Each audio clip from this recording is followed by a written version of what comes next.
A simple girl won a dinner with the company's CEO in a raffle. He expected a gold digger, but found his soulmate. Hello, viewer. Thanks for joining us. Leave a like and share your thoughts in the comments, along with the city you're watching from. Now let's continue with the story. Natalie Price sat on the edge of her small couch, tapping quietly on her laptop as late evening light filtered through the curtains. She was 28, with lightly wavy chestnut brown hair that fell just past her shoulders, though she usually kept it tied up in a practical ponytail. Tonight, however, she had let it down, and it brushed against the collar of her simple grey sweater every time she glanced from the blinking cursor on her screen to the telescope that stood near the window. The apartment wasn't large.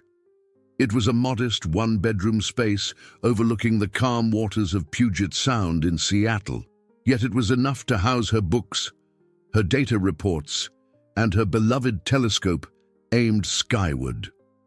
Outside, the sun had nearly set, igniting the horizon in shades of pink and orange before gently surrendering to the deep navy of twilight.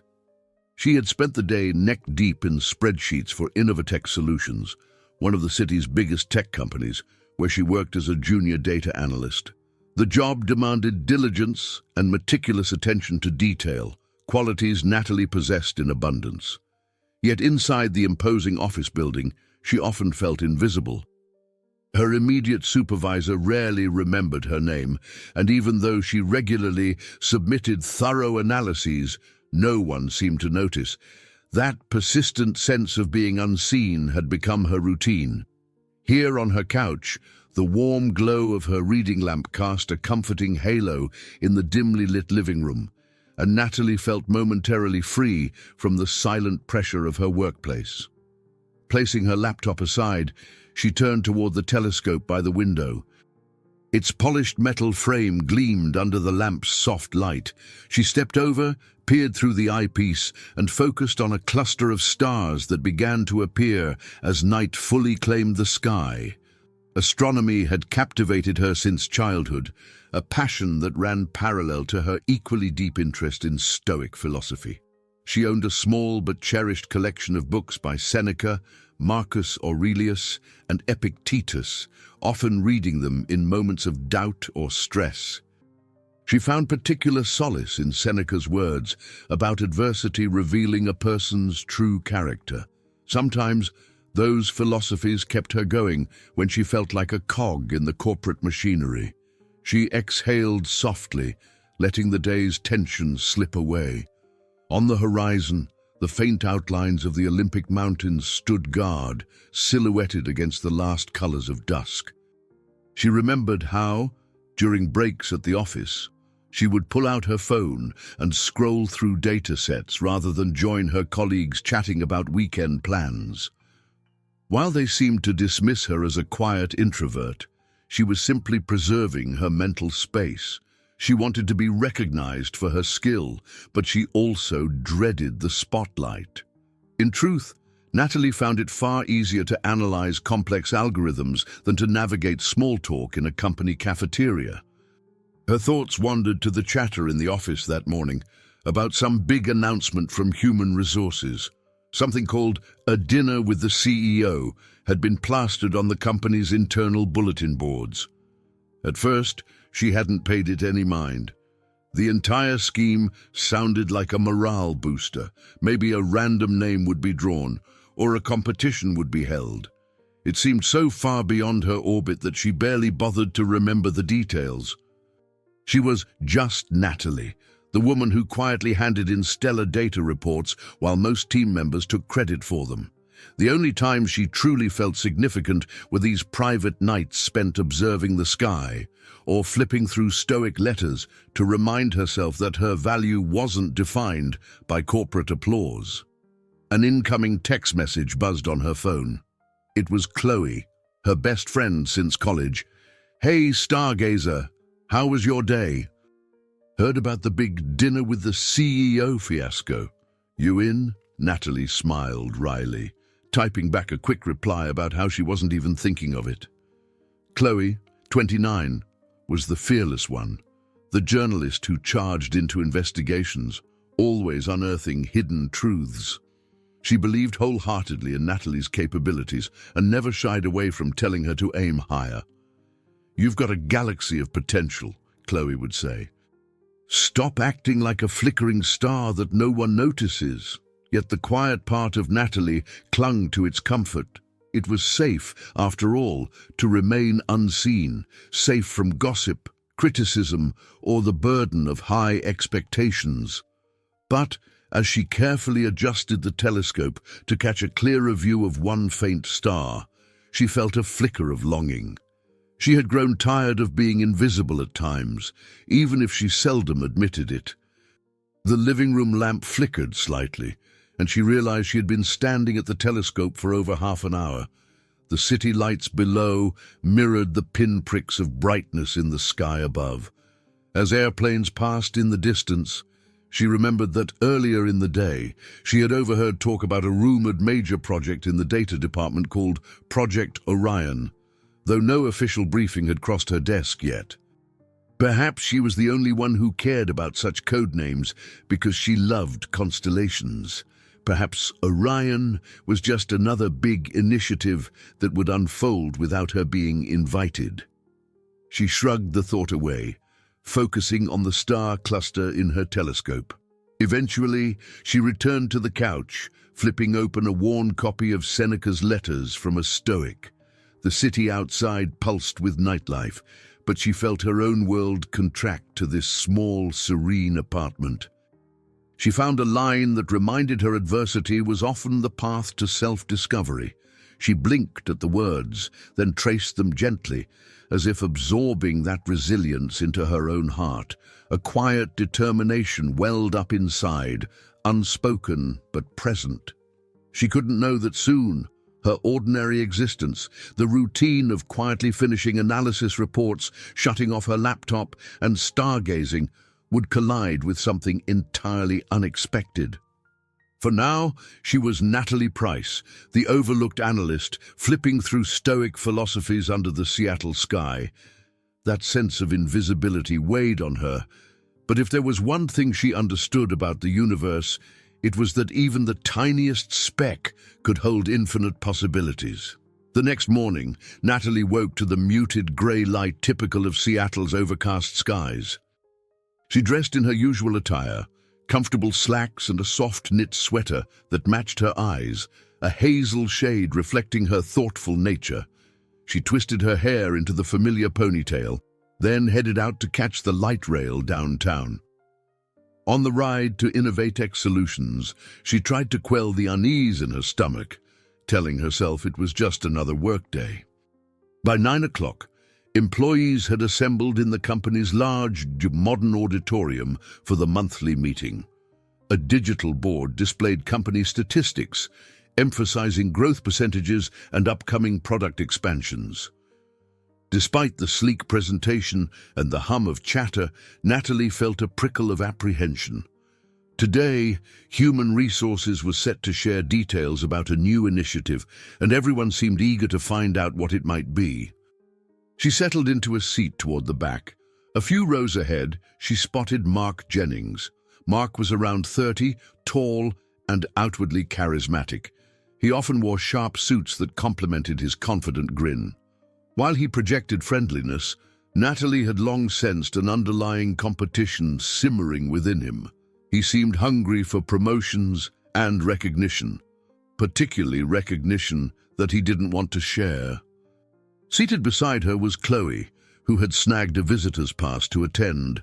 Technically, Khloe didn't work for Innovatech, but as a freelance journalist covering corporate ethics, she had reason to pop into these open meetings. She leaned over to Natalie. "Any bets on the big HR news? My guess is they'll announce a fancy workshop on leadership or something," she whispered. Before Natalie could respond, the head of Human Resources took the stage. "Welcome, everyone. We're excited to announce a new initiative geared toward employee engagement, a special, company-wide lottery for a chance to have an exclusive dinner with our CEO, Julian Watson." A buzz of murmurs rippled through the crowd. Some employees exchanged excited looks, others rolled their eyes. Natalie's heart thumped uncomfortably. She glanced at Khloe, who raised her eyebrows with a teasing grin. Mark straightened up, adjusting his tie. He looked downright intrigued.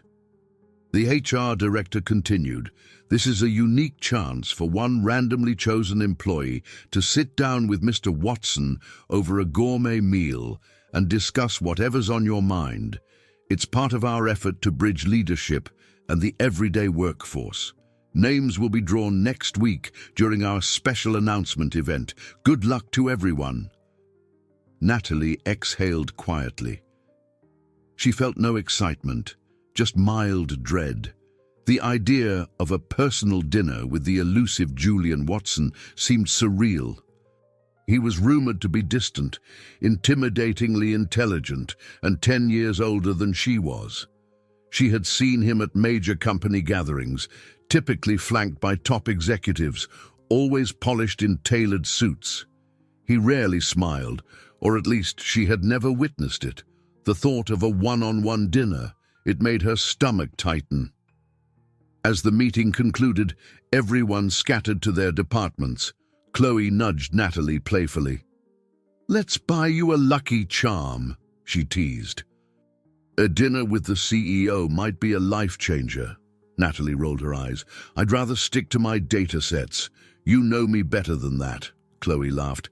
"Exactly. You need to step out of your comfort zone." Then, lowering her voice, she added, "Besides, I'm hearing rumors about a major internal project, something hush-hush related to advanced analytics. A friend tipped me off that it's codenamed Orion." "Sounds right up your alley." The mention of Orion again pricked Natalie's curiosity. She shrugged it off in front of Khloe, but felt a flutter of interest. "I doubt they'd want me on any hush-hush project. My manager barely recalls my name." "Maybe you just haven't had the right chance to shine," Khloe said, patting her on the shoulder. As they moved through the crowded halls, Mark caught up to them. "Ladies," he said with a polite nod, "exciting about the dinner lottery, huh?" His gaze rested on Natalie. "I suppose some of us will be crossing our fingers. Imagine how a private chat with the CEO could skyrocket your influence." Natalie forced a small smile. "Not really thinking about it." Mark smirked. "Oh, come on. Everyone's curious.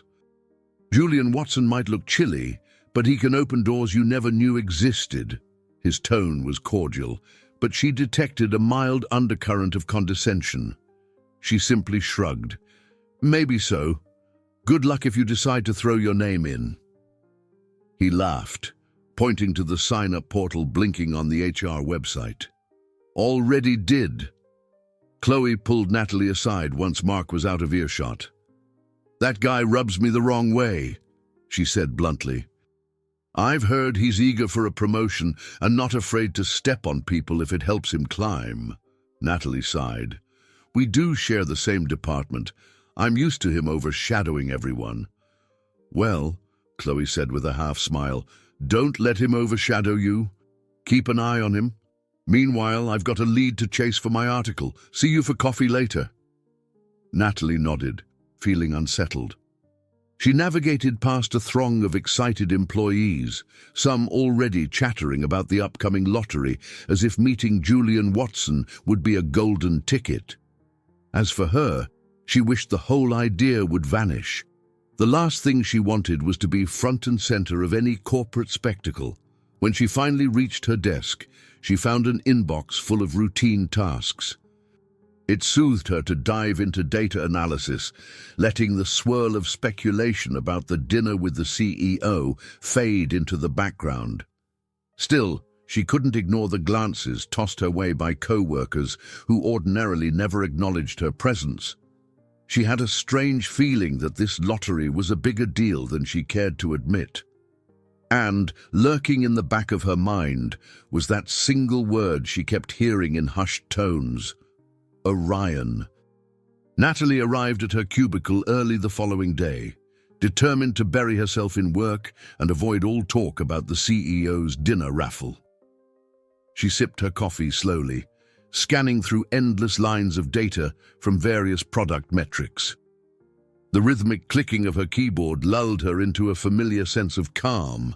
That blend of concentration and detachment she found oddly reassuring. She preferred to be a background figure, focusing on tasks that demanded precision instead of social finesse. Yet the office chatter was too loud to ignore. Conversations sprang up around her, each one dripping with excitement or speculation. She overheard bits and pieces. "If I win, maybe I'll ask for a transfer. I heard Watson hates small talk. This could be my big break." Natalie cringed a little at the fervor. In her mind, dinner with Julian Watson spelled stress, not opportunity. Part of her day involved a brief meeting with the department leads, including Mark, who strutted in looking particularly self-assured. He made casual remarks about how the CEO should hear real solutions from real innovators, implying in a not-so-subtle way that he belonged at that special table. Natalie kept her head down, offering her usual thorough updates on recent data findings. True to form, no one acknowledged how comprehensive her reports were. Once the meeting ended, she slipped back to her desk, relieved not to have been singled out. Mid-morning, a message from Khloe lit up Natalie's phone. "Lunch break soon. I have juicy corporate gossip." Natalie smiled wryly. Khloe's unstoppable curiosity often led her to interesting stories, but it also thrust Natalie into the kind of speculation she'd rather avoid. Despite that, she agreed to meet at the ground-floor cafe. There, Khloe grabbed 2 iced coffees and sat down across from Natalie. The cafe bustled with Innovatech employees, many scanning their phones and exchanging enthusiastic talk about the lottery. "So," Khloe started, leaning in, "the rumor mill says Julian Watson himself pushed for this raffle. Some think he's trying to improve the company's image, especially with new expansions on the horizon." Natalie raised her eyebrows. "Maybe he's just bored," she muttered, stirring her drink. "Hard to picture someone like that wanting dinner with any of us." Khloe shrugged. "I hear he's thorough in everything he does, even if he seems aloof. Maybe he's searching for fresh perspectives." She sipped her coffee, then switched gears. "What about you? Still hoping you don't get picked?" "No, I'd rather vanish," Natalie admitted. "I've worked hard to keep a low profile. Can you imagine the office gossip if my name ever popped up? I'd be seen as some sycophant or opportunist." Khloe frowned. "Why do you always assume the worst? There's more to you than meets the eye, Natalie. You're brilliant, passionate, and if given the chance to speak up, you could really shine." "It's not about flattery. It's about letting your voice be heard." Her friend's words echoed, but Natalie couldn't push away her old insecurities. After the break, she returned to her desk, determined not to obsess over the raffle. She buried herself in an ongoing analytics project, meticulously sorting data sets and running correlation tests. The hush of her cubicle was comforting, even as clusters of colleagues in nearby aisles traded speculation about the upcoming draw. Mid-afternoon, Mark ambled past, stopping at her desk with a smarmy grin. "Hey, Natalie," he said, voice smooth as silk. "I'm curious. Did you enter your name into the dinner drawing?" She fiddled with the corner of a spreadsheet printout. "I think everyone's automatically entered, right? We just had to verify our name on the HR portal." "Oh, is that so?" Mark feigned surprise. "I went out of my way to confirm. Personally, I'm not sure our CEO will gain anything from novices, but hey, maybe someone shy could surprise him." Natalie knew the jab was pointed. She looked up, forcing composure. "He'll meet whoever's chosen, shy or otherwise." Mark flashed that practiced smile again. "Well, best of luck," he said, his tone dripping with condescension, before strolling away. She exhaled, feeling a surge of annoyance. The idea of being seen as unambitious or incompetent because she wasn't overtly chasing promotions stung. Yet she also hated the thought of putting herself on display. Reflecting on her stoic readings, she tried to remind herself that external judgments were out of her control. Still, it hurt to see how readily Mark brushed her off as insignificant. As the afternoon wore on, she slipped on her headphones to focus on her tasks. Gentle music drowned out the office noises, and in that bubble, she found her rhythm. Every line of code, every pivot table became a small testament to her capabilities. She didn't need a fancy dinner or a personal chat with the CEO to prove her worth, except a faint part of her wondered if maybe, just maybe, she was hiding too much. Eventually, 5 o'clock rolled around. She powered down her computer, grabbed her coat, and slipped out before most of the team even noticed. Outside, Seattle's damp chill kissed her cheeks. Instead of heading straight home, she decided to stroll along a nearby waterfront park. The hum of traffic was ever present, but gulls soared overhead, and the scent of salt water drifted in. Staring at the gently lapping waves, she inhaled the crisp air. She thought about the large Innovatech building behind her, about Mark's smugness, Khloe's encouragement, and the constant hum of gossip. She whispered to herself, "I'm fine right here. Invisible is fine." But the watery reflection of the skyline seemed to question her. Was she really fine, or was she clinging to what felt safe? After a few lingering moments, she turned her back on the water. Tomorrow, the company's lottery mania would press on, and she would do her best to remain in the background. That was, after all, the only reality she had known. Late that evening, Natalie settled into her apartment, grateful for a reprieve from the swirling office tensions. The city sparkled below, lights forming grids and clusters that reminded her of data points on a sprawling chart. She switched on the small lamp near her telescope, letting its soft glow illuminate her living room. The air outside had turned crisp, and she could sense a shift in seasons creeping in through the cracks of the old windows. She placed a steaming mug of chamomile tea on the window ledge and angled the telescope just so. In the corner of her mind, she kept recalling stray mentions of that secretive Project Orion. With a half smile, she thought about the constellation that lent its name to the rumored project. Orion had always been one of her favorites, easy to identify in winter skies, emblematic of a hunter forever chasing something beyond his reach. She wondered if her professional life mirrored that chase, with her aiming for recognition that kept slipping from sight. Flicking through a star chart, she identified a few visible clusters. Her phone buzzed. A quick check revealed a text from Khloe. "Heard any new gossip about the dinner? People are going nuts. Also, Mark's been bragging he's bound to win." Natalie shook her head, rolling her eyes. She typed back, "I'm staying out of it. My plan is to let fate do what it will."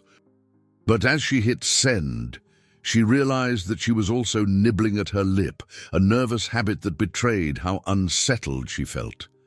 She returned her focus to the telescope. Through its lens, pinpoints of starlight coalesced against the dark sky. The moon hung low and bright, illuminating rooftops and partially drowning out the stars. She adjusted a few knobs, inhaling deeply. There, among the distant lights, was a sense of perspective she often craved. Her life, her job, the corporate intrigues, all of it was so small compared to the enormity of the universe. A fragment of a stoic quote flitted through her mind. "Look at the stars lighting up the sky. No one of them stays in the same place." It reminded her that change was inevitable, and perhaps she needed to be more open to it, instead of resisting every unforeseen twist. She sipped her tea, the warmth comforting her hands, and felt a spark of curiosity.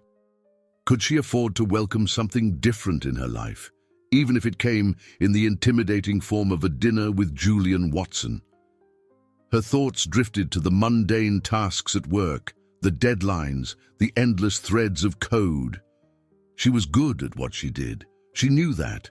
But her achievements were overshadowed by a system that favored louder personalities. Maybe that was simply how the corporate world operated. Still, a small voice inside her whispered that she deserved more than an invisible corner desk and a timid, good job once in a while. Setting aside the telescope, she pulled out her laptop. She had a mind to run some personal data analyses, an odd hobby she indulged in whenever she had time, but the memory of Project Orion tugged at her.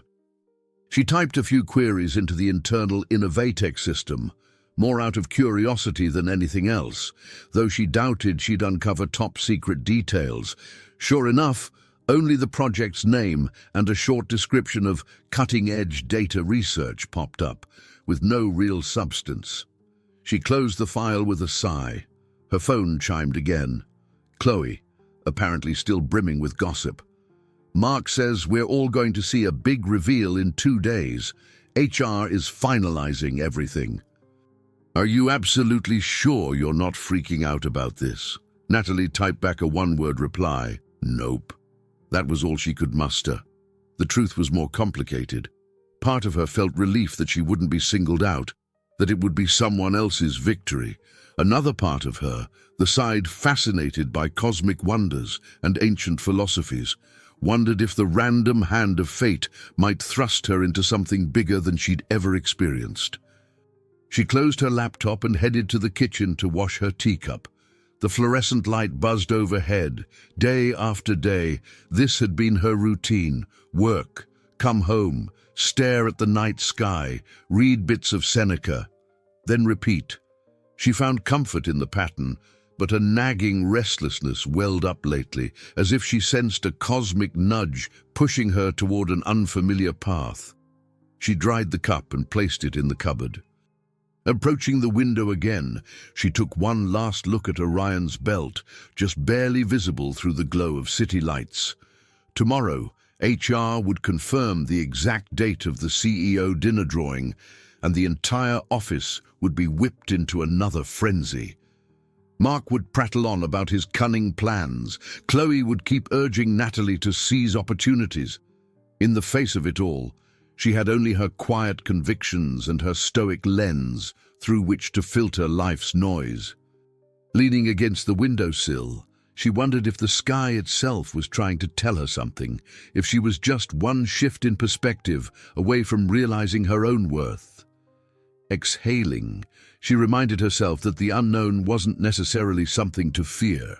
Yet despite that fleeting reassurance, her pulse quickened, as though the changes she resisted might arrive sooner than she was prepared to handle. Friday dawned grey and drizzly, a typical Seattle morning. Natalie stepped off the light rail, clutching her umbrella against the persistent drizzle. She hurried into Innovatech's towering lobby, shoulders already tense, wishing the day could fast forward. This was the day HR would announce who had won the dinner with Julian Watson, an event that made her inwardly cringe every time she thought about it. A buzz of anticipation charged the air. Colleagues whispered in corridors and formed small huddles near the elevator banks. She noticed Mark leaning casually against a wall, wearing a confident smirk. He shot her a look that seemed to say, "Maybe today is my day." Natalie tightened her grip on her coffee cup and made a beeline for her desk, hoping to bury herself in routine tasks until the dreaded reveal. By mid-morning, the entire staff gathered in the wide, glass-walled lobby where a small stage had been set up.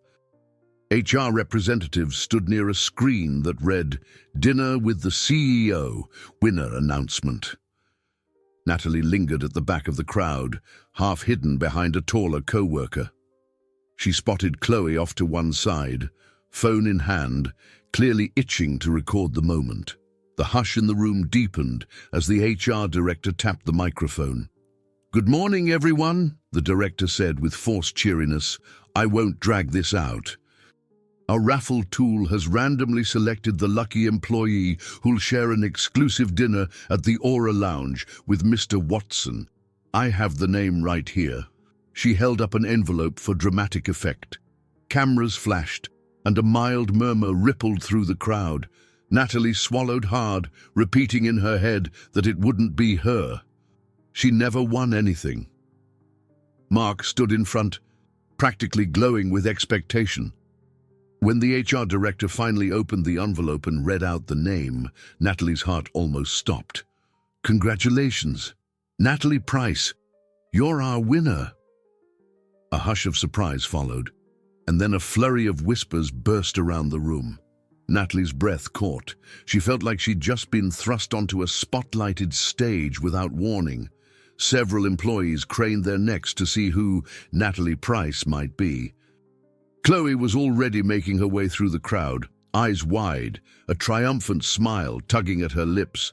Mark, on the other hand, looked shell-shocked. The director continued, "Natalie, please come up for a quick photo." Natalie stumbled forward, face flushing, conscious of every eye fixed on her. She forced a stiff smile as cameras clicked.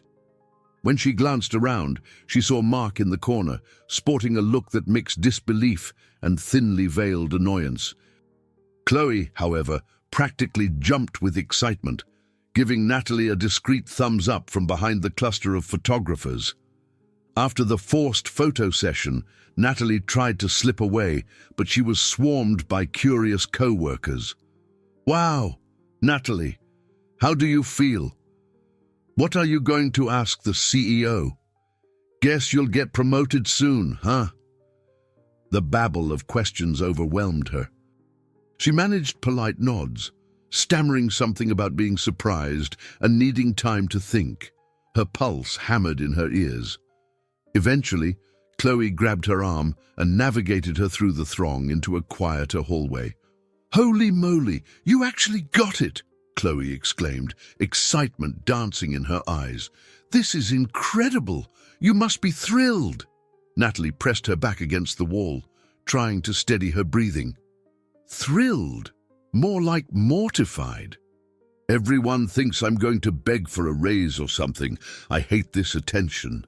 But this could be amazing," Khloe insisted. "You might talk to him about some real ideas. Remember that hush-hush project? Orion, this could be your chance to get involved." Natalie shook her head. "You know me, I hate the spotlight." Khloe placed a reassuring hand on her shoulder. "I get it, but consider the upside. This might force the company to see your talent. Don't let fear make decisions for you." Just then, Mark appeared, and the tension rose again. He offered a tight-lipped smile. "Congratulations, Natalie. Didn't see that coming." She murmured, "Yeah, it was a lottery after all." He glanced around, lowering his voice. "I guess luck favors some people. I hope you use that dinner wisely. Maybe mention the rest of us who've been working just as hard." The undertone hinted that he suspected she'd use the opportunity for personal gain. Before she could respond, Mark strode off, leaving an uneasy chill in his wake. Khloe made a face. "Ignore him. He's just bitter." Natalie exhaled slowly. "I never asked for this. It's not like I submitted my name to a special draw. It's all random." Khloe squeezed her arm. "Random or not, it's happening." "When is the dinner?" Natalie peered at the email that HR had just sent to her phone. "Tonight," she nearly dropped the device. Oh my God, they booked it for tonight at the Aura Lounge. I don't have time to prepare." Khloe grinned. "Then you'll have to make do with what you've got. Intelligence, grace, and a ton of expertise. Trust me, you'll be fine." The rest of the day felt like a fever dream. Natalie fielded curious glances and half-joking remarks at her desk. Her manager finally congratulated her, though even then, it felt perfunctory. Meanwhile, Mark's sarcasm lingered in the air. By 5 o'clock, she was mentally exhausted, yet there was no escaping the reality that, in a matter of hours, she would be face to face with Julian Watson, the infamous CEO. At home, she rifled through her closet, selecting a charcoal-colored dress that felt neither too casual nor too fancy. Nerves fluttered in her stomach as she applied light makeup and let her hair down. catching her reflection in the mirror. She almost didn't recognize herself. She looked anxious, yet beneath the anxiety was a spark, maybe curiosity, maybe anticipation. The next chapter of her life was about to begin, like it or not. She grabbed her purse and stepped outside into Seattle's damp evening, the city lights shimmering on rain-slicked streets. Her heart pounded. This dinner was the last thing she wanted, but she couldn't deny the faint thrill coursing through her veins. Sometimes, she reminded herself, the universe had plans you never saw coming, and if tonight was part of that grand design, then at least she was going to meet it head-on, even if her knees did feel weak.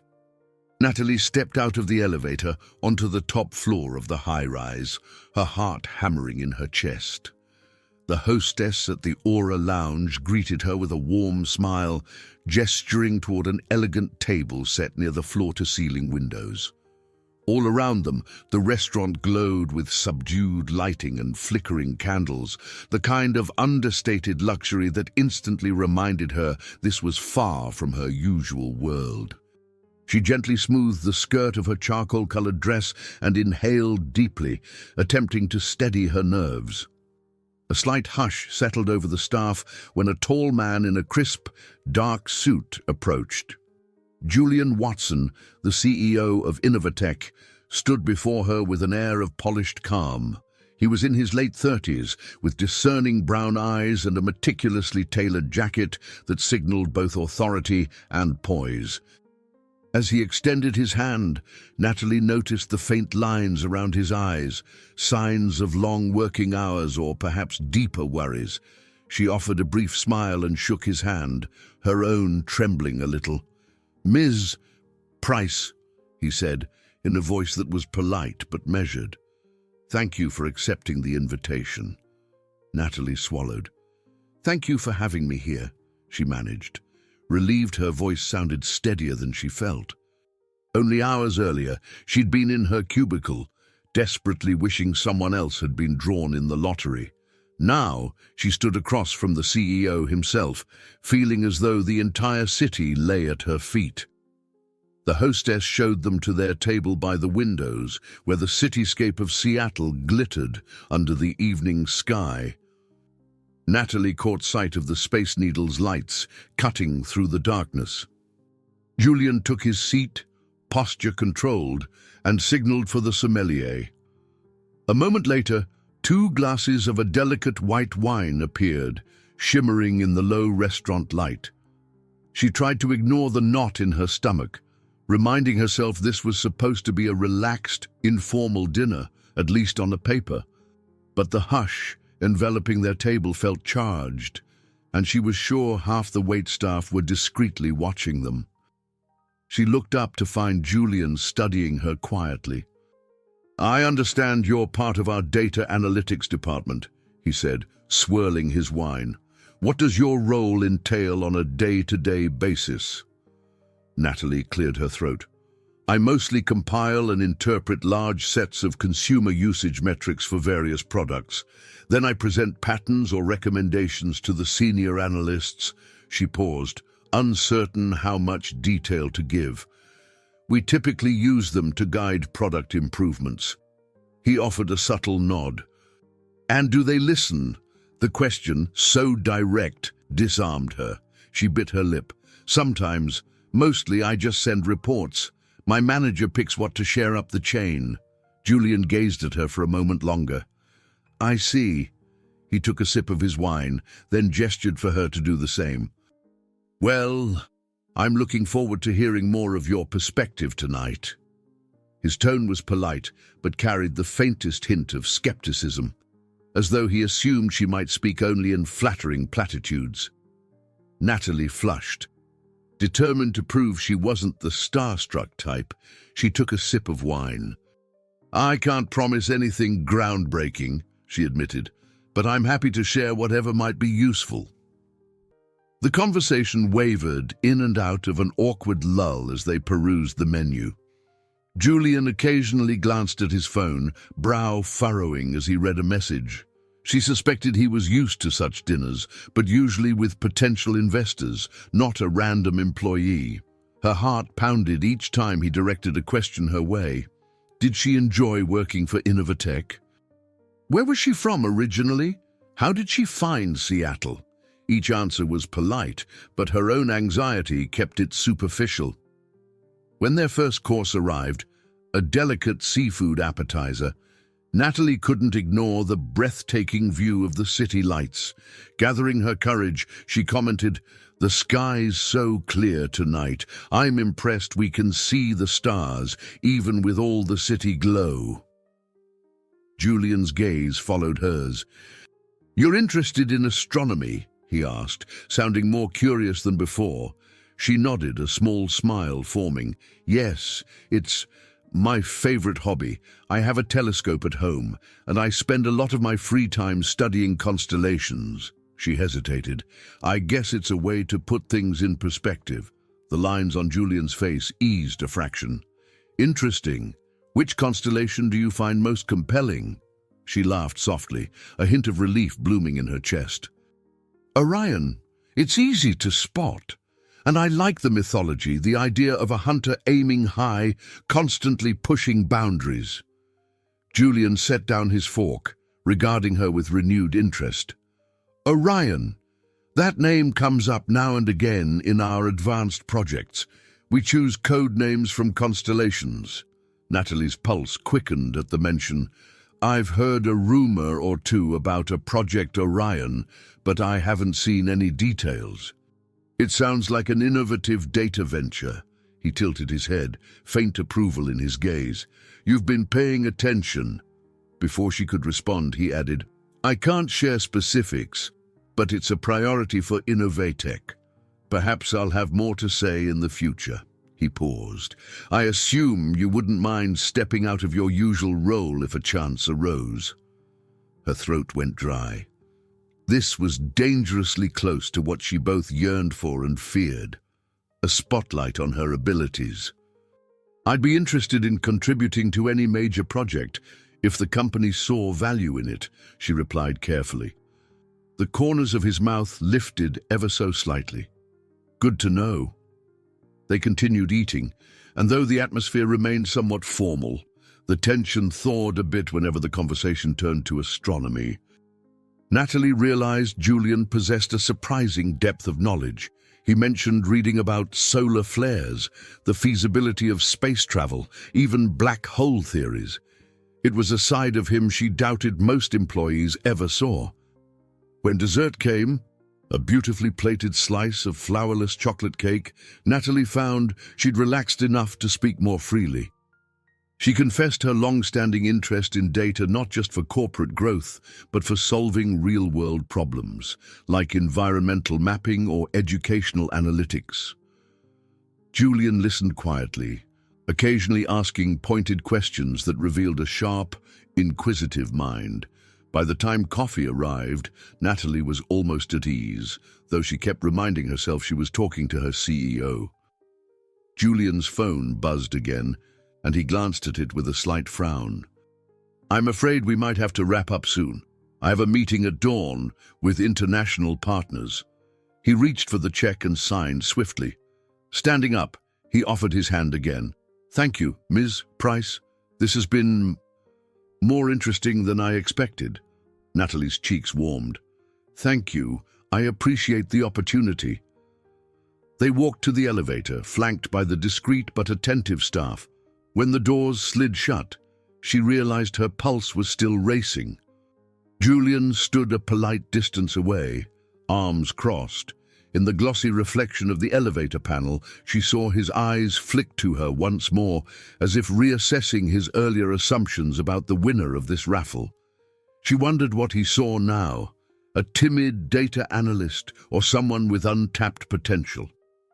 When the elevator finally opened onto the lobby, Julian gave a courteous nod and headed toward a waiting car.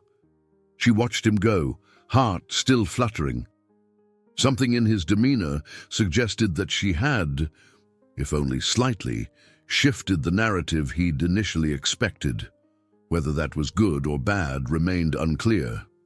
But as she stepped outside, Seattle's cool night air wrapping around her, Natalie felt a flicker of excitement in her chest, a sense that she might have taken the first tentative step into an entirely new realm. Natalie arrived at the office the next morning, more drained than she cared to admit. She'd slept poorly, replaying every moment of the dinner in her mind. Would she come off as a desperate flatterer if she emailed Julian with a thank you note? Or would it be rude not to? She didn't know the protocol for a random employee who'd just dined with the CEO. Her stomach fluttered each time she thought about it, the memory of his gaze reminding her how charged the evening had been. She tried to slip into her cubicle unnoticed, but an eager group of colleagues swarmed almost as soon as she sat down. What was he like? Did you get to pitch ideas? Any talk of promotions? Natalie's mind reeled at the barrage. She offered the simplest answers she could. He was polite. We mostly talked about general things. And no, I didn't pitch anything. She purposely omitted the more interesting parts, like discussing astronomy, unsure how to frame that without sounding starstruck. Their curiosity spilled onto social media as well. A couple of employees posted that our girl Natalie had dinner with the big boss last night, accompanied by speculative comments from co-workers who'd always ignored her before. Her email inbox pinged with random messages congratulating her or prying for details. The sudden attention was more unsettling than flattering. Around mid-morning, Khloe showed up, wearing an impish grin. "I see your today's headline," she teased. "How was the big date?" "Or was it a business meeting?" Natalie groaned softly. "Neither. It was just dinner, but everyone wants to gossip." Khloe's eyes sparkled. "That's how offices work. Everyone's bored, so they cling to any bit of excitement. By the way, Mark is conveniently missing from the scene, but I heard he's been dropping remarks that you'll probably milk the situation." Natalie pressed her lips together. "He already made a snide comment last week about me taking advantage if I ever got FaceTime with the CEO. It's ridiculous. Julian asked me a few questions. I answered as honestly as I could." Khloe patted her shoulder. "Don't let it get to you. People have short attention spans. In a day or two, they'll move on to another rumor." She paused, then glanced around conspiratorially. "Any mention of that hush-hush project?" "Orion." Natalie exhaled. "A bit. He said it's a major priority. He seemed interested in my thoughts, but it was more a passing conversation." Khloe's eyebrows rose. "Passing conversation with your CEO about top-secret stuff is still huge." She gave Natalie a quick, reassuring smile. "I gotta run. There's an editorial meeting, but text me if you need moral support, okay?" Natalie nodded gratefully. Once Khloe was gone, she tried focusing on her usual tasks, hoping the day would fall into a normal rhythm. But each time she looked up from her screen, someone new hovered with a question about how fancy the restaurant was, or whether Julian was as imposing in person as he seemed in memos. The entire atmosphere felt surreal. Around noon, she ducked into the cafeteria, craving some distance from the curious stares. She bought a simple salad and found a quiet corner. As she sat down, she noticed Mark strolling in, scanning the room as if searching for someone. Sure enough, his gaze landed on her, and he made a beeline in her direction. "Natalie," he said, setting his tray on her table without an invitation. "Mind if I join?" The question was rhetorical. He was already sitting. "I heard your dinner went interestingly." She forced a polite nod. "It was nice. Just a company event, really." His tone grew edged. "People are saying you two had some pretty deep conversation. Must be great to get on the CEO's radar. You'll probably be running this place soon, huh?" He delivered the line with a grin that didn't reach his eyes. Natalie bristled at the insinuation. He was formal. We talked about work, nothing more to it. Mark stirred his coffee, looking unconvinced. "Well, watch your step. Once people assume you have the CEO's ear, they'll expect you to either prove your worth or crash hard. She pursed her lips, striving for composure. That's quite dramatic. He shrugged. Just being realistic, this environment can be brutal. If you're a threat or an ally, people want to know. He popped a piece of fruit into his mouth and stood abruptly. Anyway, best of luck. Enjoy the attention while it lasts. Without waiting for a response, he walked off, leaving a tense energy in his wake. Natalie pushed her salad aside, no longer hungry. She despised how Mark framed everything as a political chess match. But a nagging part of her worried he might be right. She was already receiving more email from upper management than usual, quick notes requesting data clarifications, messages from folks she'd never interacted with. Was it coincidence or a direct result of her dinner with Julian? Back at her cubicle, she found a new email from Peterson, who introduced herself as Julian Watson's executive assistant, Ms. Peterson wrote politely that Mr. Watson appreciated the conversation the previous evening and hoped Ms. Price would keep him updated on any noteworthy data findings. Natalie's heart pounded at the formality of it. She typed a brief reply, thanking Ms. Peterson and confirming she'd pass along relevant reports. It felt surreal, sending a near-direct line of communication to the CEO's office. All afternoon, Natalie tried to maintain a low profile, but her mind buzzed with the implications of that email. If Julian wanted her to route reports his way, was that standard for someone in her position? She'd never heard of any other junior analyst having that privilege. She rubbed her temples, trying to focus on the mountain of datasets in front of her. Just before she logged off for the day, she caught a final glimpse of Mark strolling past her cubicle, phone in hand, a small smirk plastered across his face. She had no idea what he was planning, but her instincts warned that he might try to twist the situation to his advantage or sabotage her if he saw her as competition. Gathering her coat, she shut down her computer and slipped into the elevator, exhaling slowly. The day had been exhausting. If she wanted to keep her sanity, she needed to navigate these whispers of curiosity without letting them derail her work or her growing sense that something intriguing was unfolding. As she left the building, she texted Khloe a single line, "Need coffee this weekend, my treat." It was time to figure out a strategy to handle all the new attention and the rumors swirling around her. Saturday afternoon brought a crisp breeze and a welcome sense of freedom from the office environment. Natalie met Julian outside Pike Place Market, where crowds hustled between stalls selling fresh flowers, artisanal cheeses, and fish famously tossed by vendors. It was Julian's idea to meet here, away from prying corporate eyes. She'd been startled when his assistant, Ms. Peterson, relayed the invitation, a casual coffee catch-up, just the two of them, out in public. She spotted him near a produce stall, wearing jeans and a lightweight jacket, clothing far simpler than his usual CEO attire. For a moment, she almost didn't recognize him. He seemed at ease, scanning the booths with mild curiosity. His face brightened subtly when he noticed her. They both offered quick, slightly awkward greetings.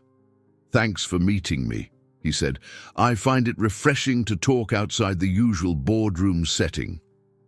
Natalie nodded, letting the swirl of market scents, coffee, baked pastries, ocean brine calm her nerves. "It's nice to be out in daylight, without formalities," she agreed. She glanced around at the bustling crowd. No one seemed to pay them much attention. "I'm sure it's a change of pace for you." They drifted toward a coffee stall that boasted a small line. While waiting, Julian asked about her week. She tried to summarize the avalanche of curious co-workers and the tension Mark had created. Julian's expression shifted at Mark's name. "I know Mark's department quite well," he remarked, a hint of dryness in his voice. "He's ambitious." "That's one word for it," Natalie said. half smiling. She felt a pang of worry, hoping she wasn't oversharing or complaining about a colleague, but Julian seemed genuinely interested. They reached the front of the line, and Julian ordered 2 Americanos. The barista handed over steaming cups, and the pair meandered through the market's labyrinth of stalls, stopping occasionally to admire handmade crafts or sample local produce. Conversation flowed more naturally than it had at the Aura Lounge. They chatted about the unique culture of Seattle, from the unpredictability of weather to the local music scene. Natalie found herself laughing at Julian's wry observations about corporate life. He joked that even high-level executives had to deal with petty office politics, just on a grander scale. Eventually, they slipped into a quieter side street where buskers played acoustic guitar. Julian leaned against a lamppost. "I invited you here because I wanted to continue our discussion," he said, sipping his coffee. "I'm curious about your ideas, both personal and professional." He glanced at her warmly. "I don't get to talk about telescopes and data analytics with many people." Natalie's cheeks flushed. It felt surreal hearing that from the CEO. "I'm still processing the fact that you're interested in my opinions," she admitted. "Usually, I just run numbers and pass them on." Julian's gaze flicked away for a moment, as though choosing his words. "In my position, it's easy to lose touch with the broader perspectives within the company. Most people approach me with a certain agenda." He looked at her again, brown eyes sincere. "But you strike me as different. You're more grounded, and that can be valuable." She took a breath, unsure how to respond. "Thanks," she finally said, voice quiet. "I appreciate the chance to talk. Honestly, I've always felt a bit like an outsider, like I'm not the typical corporate type." Julian tilted his head. "Being an outsider can be an asset if it means you think differently. In fact," he continued, "I wanted to mention that the upcoming data project, Orion, may need fresh insights. Perhaps there's room for your involvement." His tone was careful, as if testing her reaction. Her heart skipped. "I'd love to contribute if possible, but I don't want favoritism. People are already gossiping." A flicker of understanding crossed his face. "I'm aware of the office talk. For now, let's consider it an informal conversation. No promises, just an option if the lead executives see your skill set as a match." He took another sip, exhaling into the chilly afternoon air. "I won't push you into something that compromises your comfort." They resumed walking, weaving past tourists, snapping photos. Natalie found her nerves melting away. Despite the intensity of the suggestion, Julian's approach felt thoughtful. She appreciated that he acknowledged her concerns. They continued exploring the market, exchanging stories about their backgrounds. He mentioned growing up in a smaller town, initially dreaming of a career in technology without the baggage of corporate politics. She shared how her fascination with numbers and stargazing had shaped her academic path. The conversation had an unusual intimacy that caught her off guard. He wasn't the imposing CEO in a suit. He was Julian, a person with interests and vulnerabilities. After nearly an hour, they settled on a quiet bench near the waterfront. Gulls circled above, the bay stretching out in front of them. The conversation turned to the interplay of risk and comfort, how stepping outside of safe boundaries could spark innovation or self-growth. "I'm not used to taking big risks," Natalie admitted. "I've always stayed in the background, thinking that was easier." Julian watched a ferry gliding across the water. "I've had times in my life where I regretted not taking certain chances," he said softly. "Power and status don't shield you from regrets. Sometimes they amplify them." A solemn hush settled between them. Natalie sensed he was referring to more than business decisions, perhaps personal regrets too. She recalled the rumors floating around about his past heartbreak, a relationship that ended badly. She didn't dare pry, but she felt empathy for the man behind the CEO title. As afternoon light began to fade, they rose and ambled back toward the market's entrance. Julian checked his watch. "I have a late video conference, but I'm glad we got to talk. This was exactly what I needed today." His lips curved in a small smile, genuine and almost surprised. "Me too," she said, feeling a warmth in her chest. "Thank you for inviting me. It's nice to see Seattle through a different lens." They said their goodbyes at the corner, each heading in opposite directions. Yet as Natalie walked away, coffee cup still in hand, she sensed she wasn't retreating to her old life in the same way. Something new had opened inside her, an awareness that, despite the potential office drama, she might be stepping into unknown territory, and for once, the thought didn't terrify her, it fascinated her. Early Monday morning, Natalie returned to Innovatech with a slight spring in her step, recalling the relaxed weekend coffee with Julian. She clutched her laptop bag, hoping no one would notice the light flush in her cheeks each time she thought about it. After all, she had told almost no one of their rendezvous, only Khloe knew, and even with her, Natalie had been sparing on details.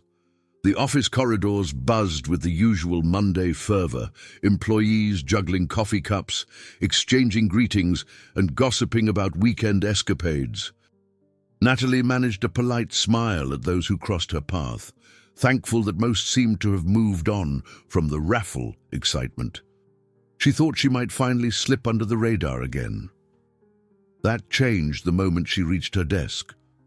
A short email from Mrs. Peterson, the executive assistant, invited her to attend a small brainstorming session for a potential new analytics direction. The note specified it was purely exploratory. Even so, it read like a major step. Natalie's heart fluttered. She surmised this might be a quiet introduction to Orion, but she refused to let her imagination run wild. She replied with a courteous acceptance. Around mid-morning, Mark approached, scanning her computer screen as though expecting to catch classified information. "Heard you might be joining some hush-hush meeting," he said, his voice laced with forced casualness. Natalie minimized her inbox, keeping her tone neutral. "Just a brainstorming session, probably nothing major." He gave her a thin smile. "Right. Well, good luck. Let me know if anything interesting comes up." Then he wandered off, leaving behind a swirl of unease. She couldn't shake the sense that he was fishing for intel.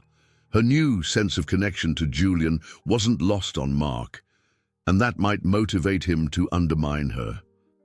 Just before lunch, Khloe dropped by, leaning casually against Natalie's cubicle wall. Well, word on the grapevine says you're heading to some fancy meeting." Her grin was mischievous. "Spill," Natalie sighed, rubbing her temples. "I'm not even sure what it is yet. Ms. Peterson asked me to join a small group session. Could be part of Orion, but I'm not certain." She paused, lowering her voice. "I saw Julian over the weekend. We had coffee at Pike Place. It felt weirdly normal." Chloe's eyes lit up. "Oh ho, so you're meeting outside the office now? Just friends or something else?" "We talked about data analytics, the project, that kind of thing," Natalie answered carefully, avoiding the deeper swirl of feelings. "Let's just say we connected, but keep it quiet, please." Khloe nodded solemnly. "Of course, my lips are sealed. Just be cautious. You know how offices can blow things out of proportion." With a supportive pat on Natalie's shoulder, she headed off. That afternoon, Natalie slipped into a small conference room on the executive floor. Waiting there was Ms. Peterson, a composed woman in her 50s, impeccably dressed in a tailored blazer. A couple of senior data analysts and a lead engineer from product development were also present. Natalie greeted them politely, noticing Julian wasn't in the room yet. Ms. Peterson smiled, her voice warm. "We'll wait a moment. Mr. Watson is on a call." She then turned her attention to Natalie, praising her recent analytics work. "Your thoroughness caught Mr. Watson's eye. That's why we asked you to join us today. Natalie murmured a thank you, her cheeks heating slightly. Then Julian arrived, laptop under his arm. He gave everyone a brisk nod, but when his gaze settled on Natalie, it softened momentarily, just enough for her to catch. They began discussing potential expansions to the company's consumer data strategy. The conversation was technical, touching on algorithm designs, data sourcing ethics, and potential market impacts. Despite her initial nerves, Natalie found herself at ease, contributing ideas, some already brimming from her own research. She detailed how cross-referencing certain customer behaviors might reveal untapped insights. The senior analysts asked incisive questions, occasionally nodding in approval. Ms. Peterson quietly took notes, ensuring the discussion stayed on track. At one point, Julian asked, "Ms. Price, have you considered how we might use real-time analytics to refine product features dynamically?" His question was direct, almost challenging. She gathered her thoughts, conscious of all eyes in the room. "We could leverage machine learning models to test user responses in smaller increments, then push micro-updates. It might require heavier computational resources, but it's feasible with the right infrastructure. That would give us near-live feedback loops." A flicker of a smile tugged at Julian's lips. "Interesting. That aligns with some of the goals we're exploring under our next-generation approach." He didn't say Orion, but Natalie suspected that was the subtext. The other attendees scribbled notes, nodding. As the session wrapped, Miss Peterson declared they'd schedule a follow-up in a few weeks. "Great job, everyone! We'll incorporate these concepts into our next steps," she said, glancing at Julian for confirmation. He nodded, signaling his approval. Soon, the group dispersed, each heading to their own pressing tasks. Natalie packed her notes, feeling a buzz of adrenaline at how smoothly the meeting had gone. Before she could exit, Julian caught her eye. "Thank you for your input," he said in a low voice. "It was valuable." She smiled, pulse quickening. "Thank you for trusting me in this setting." They parted ways, careful not to linger too long. Still, that brief exchange felt electric, a shared sense of satisfaction. As she walked back to her department, she realized they were forging a real connection, intellectual and, in some subtle way, personal. Yet the entire dynamic required secrecy. If the rest of the company sensed she had such direct access to Julian, the rumors would explode. By late afternoon, Mark began hovering again. With a forced casualness, he asked if she'd gleaned any tips from the meeting. She offered minimal details, emphasizing that it was a standard brainstorming session with multiple people. He looked unconvinced, his expression guarded. The day ended with Natalie feeling both energized and anxious. She recognized that the boundary between professional collaboration and personal rapport was growing more blurred. Part of her felt thrilled at the prospect of forging deeper ties with Julian, someone who finally saw the uniqueness she brought to the table. Yet she worried that every step forward invited scrutiny from people like Mark, who might interpret her involvement as nepotism or manipulative ambition. Returning home, she dropped her bag on the couch and immediately gazed out her window. The sky was a pale wash of evening light. Orion wouldn't be visible for hours, but she already felt the comforting pull of those distant stars. She resolved to keep her head down and focus on delivering her best work. Whatever strange synergy existed between her and Julian, they would have to navigate carefully, one quiet, unspoken moment at a time. The following weekend arrived with a sense of cautious optimism for Natalie. After the intense week, she needed to recharge, and so did Julian, apparently. He suggested they meet for dinner at a discreet spot in a residential neighborhood of Seattle, where few employees were likely to stumble upon them. Despite her lingering worries about gossip, she couldn't hide her excitement. Each time she recalled his low voice inviting her, she felt a small jolt of happiness. The restaurant was cozy, tucked into a tree-lined street. No neon signs or flashy ambiance, just a warm glow shining through curtained windows. Natalie stepped inside to find Julian already seated at a quiet corner table. He wore a simple navy sweater, his posture relaxed. A gentle smile lit his face when he spotted her. The difference from their formal dinner at the Aura Lounge was stark. There were no starched linens or hushed staff. This felt more genuine, more personal. "Thank you for coming," he said, rising to pull out her chair. The courtesy warmed her and she offered a grateful nod. They placed their orders, comfort food, not haute cuisine, and let the lull of soft music envelop them. Conversation started with updates on the brainstorming session. Julian briefly mentioned how the senior analysts were intrigued by her ideas. Natalie downplayed it, though she couldn't deny a flicker of pride. It felt good to be recognized by top-level folks after so many months of feeling invisible. Soon, the talk drifted toward lighter, more personal territory. Julian recounted a college memory of trying to code a program that tracked star patterns, leading to comedic bugs that turned the night sky into pixelated chaos.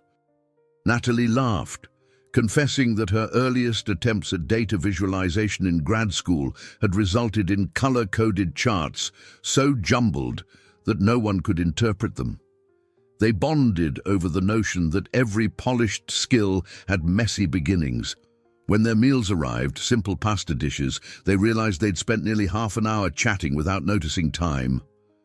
The room's dim glow made the entire scene feel intimate, yet surprisingly relaxed. Now that the corporate walls were down, Natalie felt herself more open, more authentic, as if the constant watchful eyes of the office had vanished.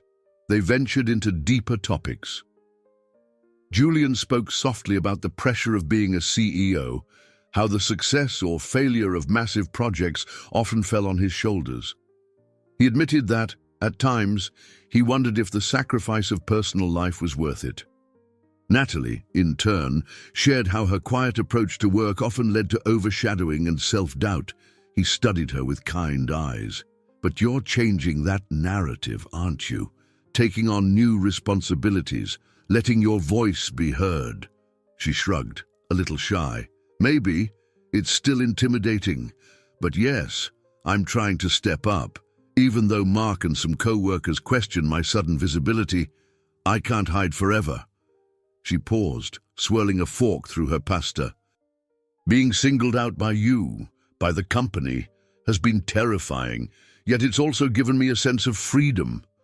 Julian nodded. "Freedom to be more than just a background figure. Sometimes it takes a jolt to break out of a comfortable shell." His tone was gentle, almost encouraging. They finished their meals, exchanging occasional smiles, until a passing server offered dessert. Both declined, joking that they were too full, yet Julian suggested coffee to keep the conversation flowing. Over steaming cups of espresso, the talk turned contemplative. Natalie felt her pulse quicken at the closeness forming between them. Her eyes flicked around the restaurant, relieved to see no familiar faces. A subtle hush settled in. Julian seemed to sense her unease. "I know it's unconventional," he said, voice low. "The CEO and a data analyst meeting like this. If it ever becomes uncomfortable for you, please tell me." Her chest tightened. She chose her words carefully. "It's unconventional, but it feels real. The office can be so stifling, everyone playing roles, including me. Here, I can be honest." She paused, meeting his gaze. "I appreciate that." A faint tension in his jaw relaxed, replaced by a small, relieved grin. "Same.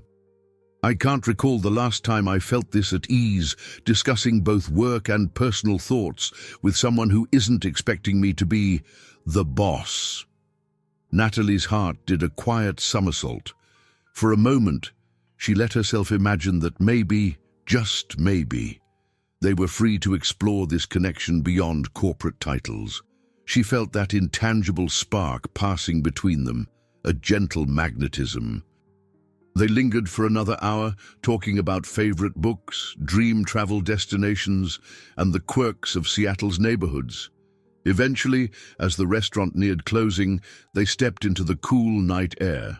A light drizzle had started, typical for the city. Julian opened a small umbrella and they walked side by side along the calm, tree-lined sidewalk, shoulders occasionally brushing. Conversation ebbed, replaced by the soothing rhythm of rain. When they reached her car, parked a few blocks away, Natalie hesitated.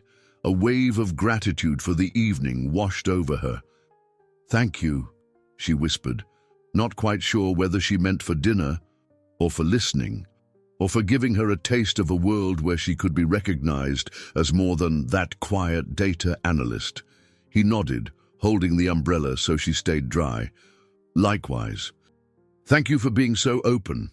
They parted with a lingering glance that hinted at unspoken possibilities. Driving home, Natalie felt an unexpected rush of optimism. She recalled the earlier swirl of rumors, the tension at work, Mark's sneers. But for now, none of it mattered as much as this sense of genuine connection. She recognized the risk. If news spread of her and Julian's private dinners, it could ignite more rumors or even jeopardize her standing. But the sense of freedom she experienced tonight, free from the corporate facade, was worth savoring. For the first time in a long while, she felt a glimmer of confidence that the life she'd dreamed of, where her passions and her professional value coexisted, might actually be within reach. As she parked and glanced up at her apartment window, the silhouette of her telescope greeted her like a silent cheer. Tonight, the universe seemed a little closer, more welcoming, and her heart felt open to whatever came next. Natalie was typing intently in her cubicle on a Tuesday morning when her manager tapped gently on the partition wall. "Hey, can I grab a moment?" he asked, voice unusually polite. She glanced up, heart skipping. Rarely did he stop by for anything other than quick updates on standard reports. He seemed flustered, rubbing the back of his neck, as though he wasn't quite sure how to begin. "Sure," she replied, saving her work and swiveling around to face him. She noticed Mark lurking a few cubicles over, pretending to rearrange files, but clearly eavesdropping. The manager cleared his throat. I've just come from a senior meeting. There's talk of reorganizing teams to focus on some major analytics push." "Your name came up." He held a printed memo with the Innovatech logo on top. "They want you to lead a subsection of this new initiative, specifically the data modeling aspect. It's a big deal, Natalie." Her chest tightened with a rush of excitement and nerves. She had dreamt of a chance to prove herself, yet hadn't expected it so abruptly. "Are you sure? I mean, that's wonderful. She cut herself off. The last thing she wanted was to sound ungrateful or incompetent. Her manager handed her the memo. "They were impressed by your contributions in those brainstorming sessions. Plus, rumor is, Julian Watson himself sees you as a solid fit." His voice lowered. "I want to be transparent. There's going to be some chatter about favoritism. Just do your job well, and you'll show them it's not about personal connections." She nodded slowly, adrenaline tingling in her fingers. "When does this start?" "In 2 days, we'll reorganize the department and hold a briefing. You'll need to gather a small team, maybe 3 or 4 data analysts, and start scoping out the pipeline. It's being referred to as Project Orion internally, so expect top-level scrutiny." He glanced around. "Congratulations. It's a big step." Natalie managed a polite smile, but inside, a swirl of conflicting emotions erupted. As he walked away, she caught a glimpse of Mark's sullen expression. He ducked behind his monitor, blatantly avoiding eye contact. She exhaled, anticipating a storm of rumors. Still, for the first time, her expertise was being valued publicly. This was a moment she couldn't let slip through her fingers. She forwarded a quick text to Khloe. "They want me to lead a chunk of Orion, meeting in 2 days. Nervous." Then she opened the project memo. It was marked confidential, detailing that this portion of Orion involved advanced real-time analytics. Excitement flared again, battling her anxiety. Just before lunch, Ms. Peterson's name popped into her inbox. "Congratulations on the new role. Mr. Watson asked me to pass along his confidence in your abilities. If you need anything, let me know. E. Peterson." Natalie swallowed hard. Julian's vote of confidence was huge, but it also highlighted her fear that people would assume she'd received special treatment. She recalled Mark's snide warnings, a sense of dread creeping in. At noon, she grabbed a quiet table in the cafeteria. Predictably, a small group of colleagues edged over to fish for details. "Hey, word is you got that new leadership gig. You must be thrilled," one said, though her smile was borderline suspicious. Another piped up, "Heard you'll be working closely with Watson. Lucky break, right?" She pressed her lips together, trying to stay calm.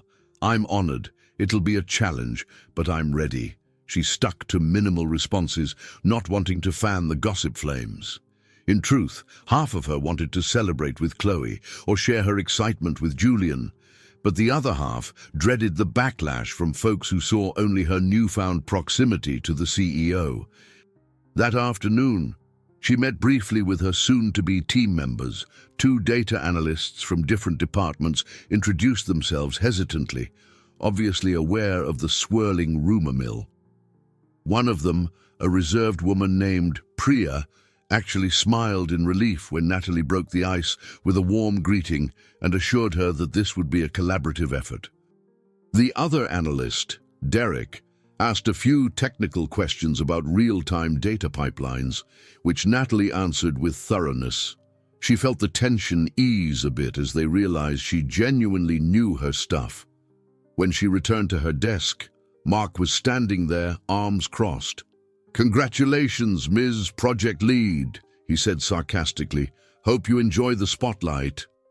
She bit back a retort. "I'm going to do my best for the company," she replied quietly.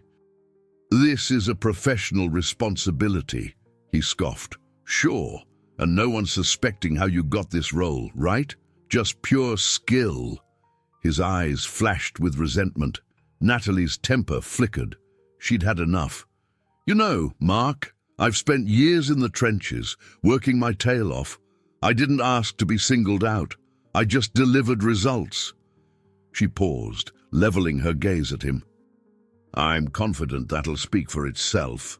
Mark's jaw tightened, and he forced a brittle laugh. "We'll see how long that lasts." He pivoted and left, leaving her heart thudding in her chest. Late in the day, she received a short text from Julian's personal number, which he had given her under the guise of urgent project communications. "Congrats on leading Orion's analytics. Proud of you. Let's talk soon." She stared at the screen, half smiling, half fearful. On one hand, the encouragement filled her with warmth. On the other, it underscored the precarious tightrope she was walking between personal and professional worlds. As she packed up to leave the office, she clutched the project memo and reminded herself that this was her dream, to work on innovative data solutions and be recognized for her abilities. However complicated the road might become, she couldn't turn back now. With a deep breath, she stepped into the elevator, ready to face the next stage of a journey she'd once only imagined. 2 days later, Natalie stepped into the largest conference room on the Innovatech floor allocated to Project Orion. Floor-to-ceiling windows looked out over drizzly Seattle skies, reflecting the tense energy inside. Across several tables were laptops, notepads, and a scattering of empty coffee cups. Her newly assigned team was already waiting, Priya, Derek, and a new addition named Cassie, each wearing anxious expressions. "All right, everyone," Natalie began, forcing composure into her voice. "We have a tight schedule. We need to design and test our real-time data pipeline within 2 months if we want to meet the board's expectations. Cassie fiddled with her pen. That's intense, she murmured. We barely know the scope. Natalie glanced at the digital timeline projected on the wall. I'm getting specs trickling in from senior management. But let's start with the architecture. We'll integrate streaming data from live user interactions and apply predictive models. If we succeed, Orion can adapt product features on the fly. Priya raised a hand. We also need to confirm compliance. Real-time processing can raise privacy flags if the data is sensitive. Absolutely. We'll coordinate with legal to ensure we're meeting regulations, Natalie replied, relieved that her team was voicing concerns early. It meant they were invested. The door opened, and Mark sauntered in uninvited, scanning the group with a patronizing grin. Just observing. Heard this was the big fancy project. His gaze flicked to Natalie. Don't mind me. Priya and Derek exchanged uneasy looks, while Cassie kept her eyes glued to her laptop. Natalie felt her pulse spike. She cleared her throat. This is a closed session, Mark. We're in the middle of planning. He shrugged. I know. But I figured I'd see how you plan to implement all those brilliant ideas we've been hearing about. His tone dripped with challenge. Natalie mustered calm. We appreciate your interest, but we need to focus. If you'd like updates, you can request them through the usual channels. Mark took a seat against the wall, crossing his arms. I'll just watch for a bit. It was a blatant attempt to undermine her authority in front of the team. She sensed her colleagues' discomfort. Tension coiled inside her, but she carried on, discussing the data ingestion framework. Each time she mentioned a detail, like how they would handle concurrency or load balancing, Mark snorted or made a face. Finally, Priya shot him an irritated glance, and he relented with a casual shrug, standing up to leave. Before stepping out, he cast Natalie a smirk. Hope your methods hold up under real pressure. Then he was gone. The atmosphere in the room stayed fraught for a moment longer, but Natalie exhaled slowly. Ignore him. Let's push forward. She motioned to the screen, resuming the conversation about dividing responsibilities. Priya on compliance, Derek on model building, Cassie on system integration. Natalie herself would oversee the entire pipeline and coordinate with upper management. By the end of the morning, they established an initial roadmap. While the workload was daunting, seeing the plan come together felt oddly empowering. They wrapped up with a quick stand-up session, each team member stating what they'd tackle first. Despite the rocky interruption from Mark, there was a collective sense of purpose. Natalie emerged from the conference room exhausted but determined to keep the momentum. She glanced at her phone and saw a message from Khloe. Heads up. Rumor has it, Mark's telling people your project is built on shaky data. Just watch out. She sighed, typing back, not surprised. I'll handle it. Then, flipping through her emails, she found a meeting invite from Julian for a check-in on Orion's progress. Her stomach fluttered. She was both excited and anxious to present her progress, especially given Mark's attempts to sow doubt. The next day, she arrived at Julian's office a few minutes early. Mrs. Peterson welcomed her with a polite smile, ushering her in. Julian looked up from his laptop, wearing a crisp shirt but no tie. His features softened when he saw her. How's Orion shaping up? He asked, leaning back in his chair. Natalie gave a succinct rundown of their plan, referencing potential bottlenecks in streaming performance. Julian asked pointed follow-up questions, zeroing in on feasibility and data integrity. She answered confidently. This was her domain, after all. He seemed satisfied. Midway through the discussion, she hesitated before adding quietly, Mark's been hovering. He's not officially on this project, but he's trying to undermine our work. Julian's expression cooled. I'm aware, Don't let him distract you. If he crosses a line, document it and notify HR. We can't tolerate sabotage." She nodded, appreciating the support. "Thanks, I'll focus on delivering results. That should speak louder than gossip." As she stood to leave, Julian cleared his throat. "Natalie, just remember you have my trust. Not everyone in the company sees the bigger picture. Keep doing what you're doing." Her chest warmed. She exited his office, trying to suppress the small glow of pride that threatened to spread across her face.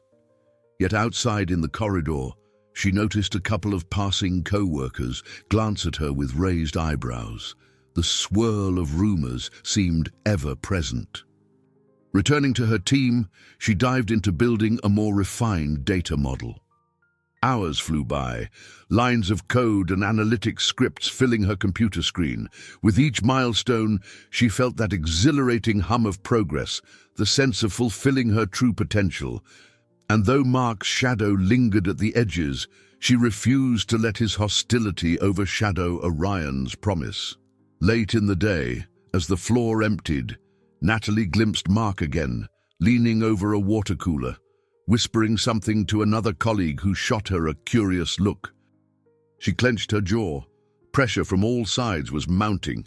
Tight deadlines, the fear of failure, Mark's sabotage, but she also sensed a new steeliness within herself.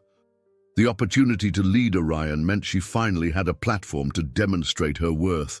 So be it if the stakes were high, she was ready to meet them. Natalie shuffled into the office Thursday morning, head full of deadlines. She was running on too little sleep, having stayed up half the night tweaking a data ingestion module.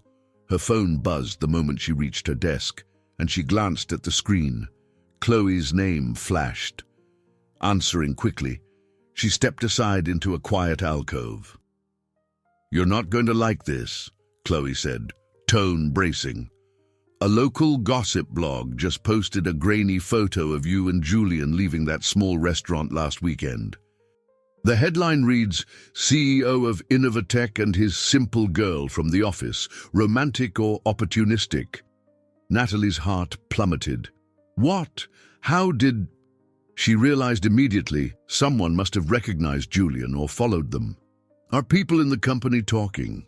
"Yes, the blog's called Emerald City Secrets, that tabloid site. They included the phrase, 'simple girl from a corporate raffle' in the piece.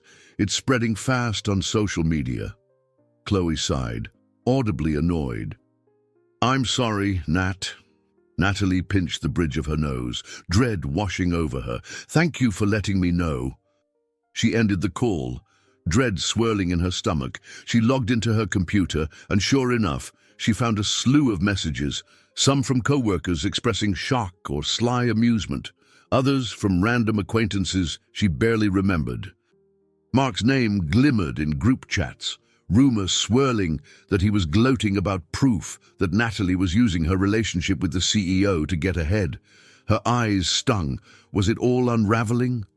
Before she could gather her thoughts, she heard a commotion behind her. Turning, she saw Mark strolling in with a triumphant smirk. "Natalie, so the blog is calling you Simple Girl? That's quite a label," he said, loud enough for a few onlookers to hear. "Funny how just a couple of pictures can confirm so many suspicions." Her cheeks burned. She was torn between anger and humiliation. "Shut it, Mark," she replied, voice shaking slightly. "You know nothing about my personal life." He raised his palms, mock innocently. "Hey, I'm just reading the news like everyone else. Seems you and Watson are closer than you let on." With that, he strolled off, leaving behind a wave of whispered snickers. Word spread at lightning speed. By lunchtime, the entire office was buzzing about the paparazzi-style photos, the suggestive headlines, and the label "Simple Girl." Some colleagues approached her with sympathy, while others shot her suspicious glances. She heard snide remarks in the hall. "Oh, that's how she got the Orion project," or "can't believe the CEO is falling for that quiet little analyst act." Heart pounding, she ducked into a vacant conference room to compose herself. Khloe texted repeatedly, offering support. Natalie typed back, "I'm okay, just need space." She fought the urge to cry. She was proud of her professional accomplishments. Had she not proven her merit by leading the Orion team? Yet all anyone wanted to see now was a salacious story about a naive, simple girl snaring the billionaire boss. A gentle knock startled her. Julian stood at the threshold, face grim. He slipped into the room, shutting the door behind him. Immediately she felt a swirl of relief and panic. This was the very scenario that might add more fuel to gossip. Still, she needed to talk to him. "I'm sorry," he said, voice low, scanning her distressed expression. "I only just saw the blog post. I was in a meeting with investors all morning. I had no idea we were photographed." She wrapped her arms around herself, trying to steady her breathing. "It's not your fault, but the office reaction is brutal. People think I manipulated you to get ahead." His jaw tightened. "That's ridiculous. You've earned your spot. Anyone who's seen your work on Orion knows that." She let out a shaky laugh. "Office rumors don't care about actual work. They want a scandal. I'm just the simple girl from the raffle who's apparently hooking up with the CEO." She felt tears threaten, but she forced them down. Stepping closer, Julian's gaze softened. "We can handle this." "I can issue a statement. Won't that just make it worse?" she asked, anguished. "They'll say you're covering for me. It could backfire and make me look more guilty." His eyes flicked away, frustration etched on his features. "It hurts me to see you targeted like this. I've been through media storms before, but you shouldn't have to." Natalie swallowed hard. "I don't want you risking your reputation either." "This is exactly why I was so afraid." She paused, voice trembling. "Maybe we should be more cautious, or even—" She couldn't bring herself to finish the sentence, but Julian understood. He let out a shaky exhale, an echo of her own pain. "We'll figure out the best way to handle it together," he said gently. "For now, focus on Orion. Show everyone you're more than some headline." She nodded, trying to draw courage from his confidence. He gave her arm a reassuring squeeze before leaving. The moment he was gone, the tears she'd held back threatened to surface. She wiped her eyes, determined not to break down. This wasn't a time to crumble under the pressure, especially not with Orion's critical milestones looming. Fortifying herself, she returned to her desk. Her email pinged with a notice about an all-hands meeting the following week, presumably where Orion's progress would be showcased. Perfect timing, she thought wryly. At least she could display her competence in front of everyone, yet the humiliating label "simple girl" clung to her, mocking all her achievements. That evening, alone in her apartment, she set aside her laptop and stared at her telescope. The sky was clouded over, offering no comforting view of the stars. She opened a notebook and tried to plan Orion's next steps, but her mind kept replaying the blog's headline. Eventually, she threw aside her pen and curled up on the couch. Perhaps, she reflected bitterly, the biggest challenge wasn't building the perfect analytics platform. It was proving that behind the simple girl photos was a professional who deserved her place, despite what every rumor might say. The day after the scandalous blog post felt like a storm at Innovatech. Natalie could sense eyes tracking her every move. Whispers followed her down corridors. Half the office seemed convinced they were witnessing some lurid affair. The other half was merely enjoying the latest piece of company gossip. Julian had urged her to take time off if needed, but she refused. If she vanished now, it would only stoke the rumor mill further. Late that afternoon, she stole into a small, rarely used lounge on the 15th floor, seeking a moment of quiet. She found a corner sofa and closed her eyes, inhaling slowly. The mental weight of being under scrutiny, of feeling her reputation crumble, was almost too much. Every so often, her phone buzzed, Khloe checking on her, Priya asking if she was okay, Ms. Peterson offering discreet words of support. Each message was a painful reminder that things were unraveling.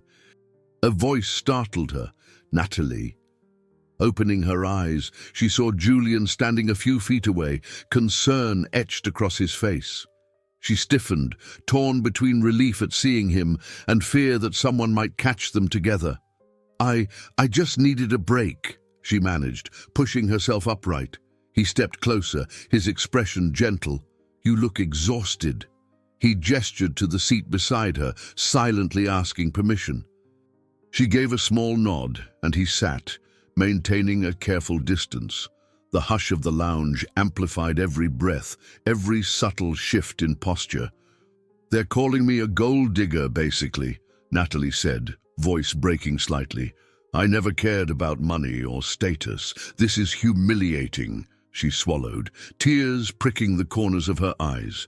Why would anyone assume I wanted to climb the corporate ladder by seducing you? Julian rubbed his palms together, brow creased. People always reduce complex situations to cheap narratives.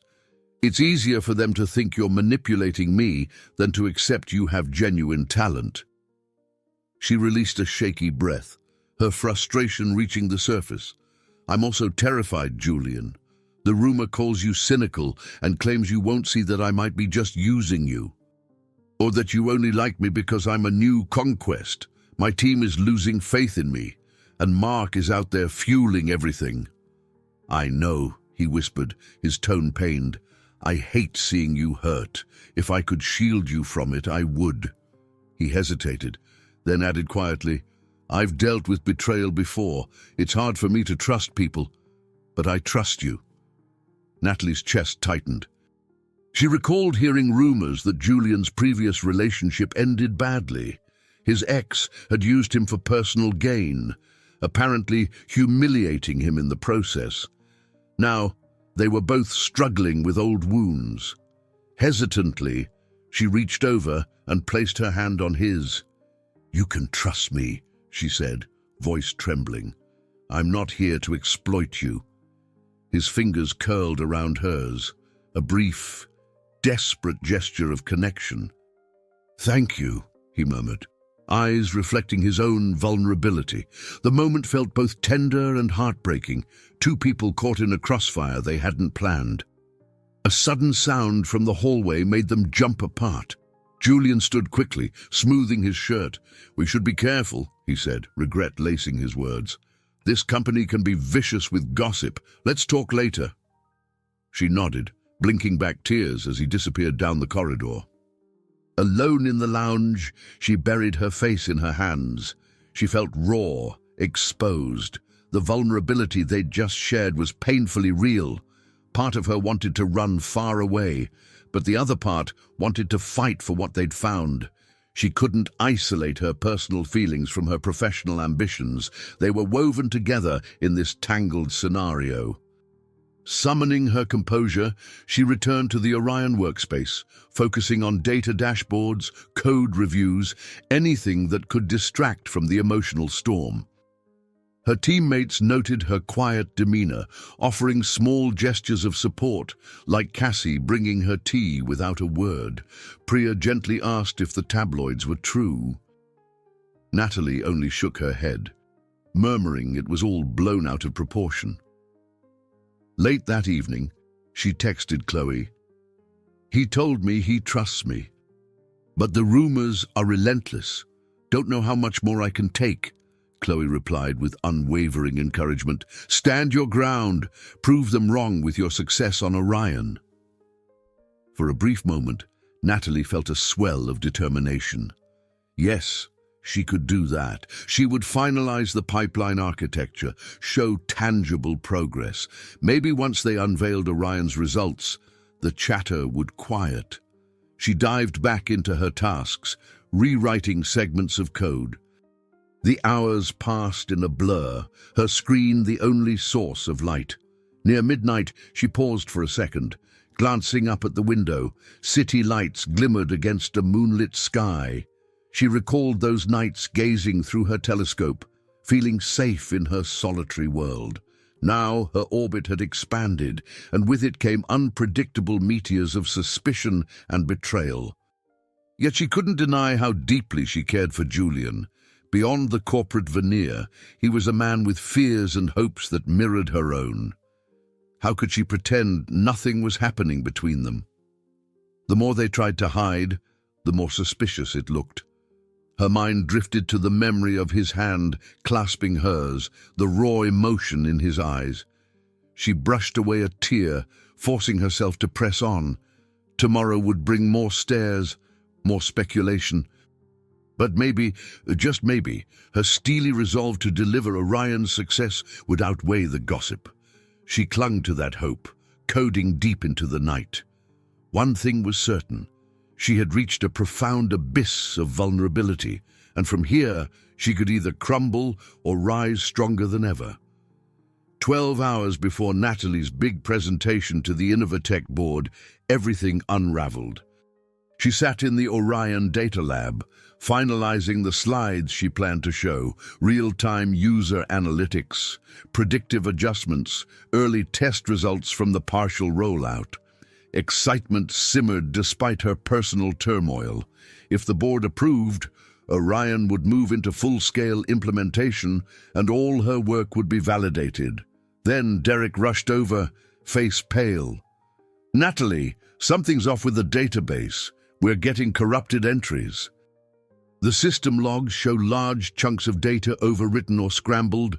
"I can't even run a basic query without errors." She froze, adrenaline spiking. "Show me." They hurried to a workstation where lines of red error messages scrolled. The real-time feed was suddenly meaningless. Priya joined them, scanning through access logs, her eyes widening. "Someone logged in at 2 a.m. and altered the main tables. This is sabotage." A wave of horror washed over Natalie. Mark's name jumped into her mind, but she needed proof. "Check the user credentials," she said, voice shaking. "Trace any suspicious logins." Priya typed feverishly, pulling security logs. "It's cunning. The user ID is masked, but I see some references to Mark's IP address. Either it's him or someone framing him, but we have no definitive proof. We just know the system was tampered with." Cassie ran a quick script to assess the damage. "We're missing half the data from our test environment, and what's left is corrupted. We can't show a functional demo like this." She looked at Natalie, eyes brimming with panic. "What do we do?" Heart pounding, Natalie forced herself to stay calm. "We still have backups, right? The offline snapshots from last night." She racked her brain. She remembered implementing a standard backup system, but the data might not be fully current. Derek nodded quickly.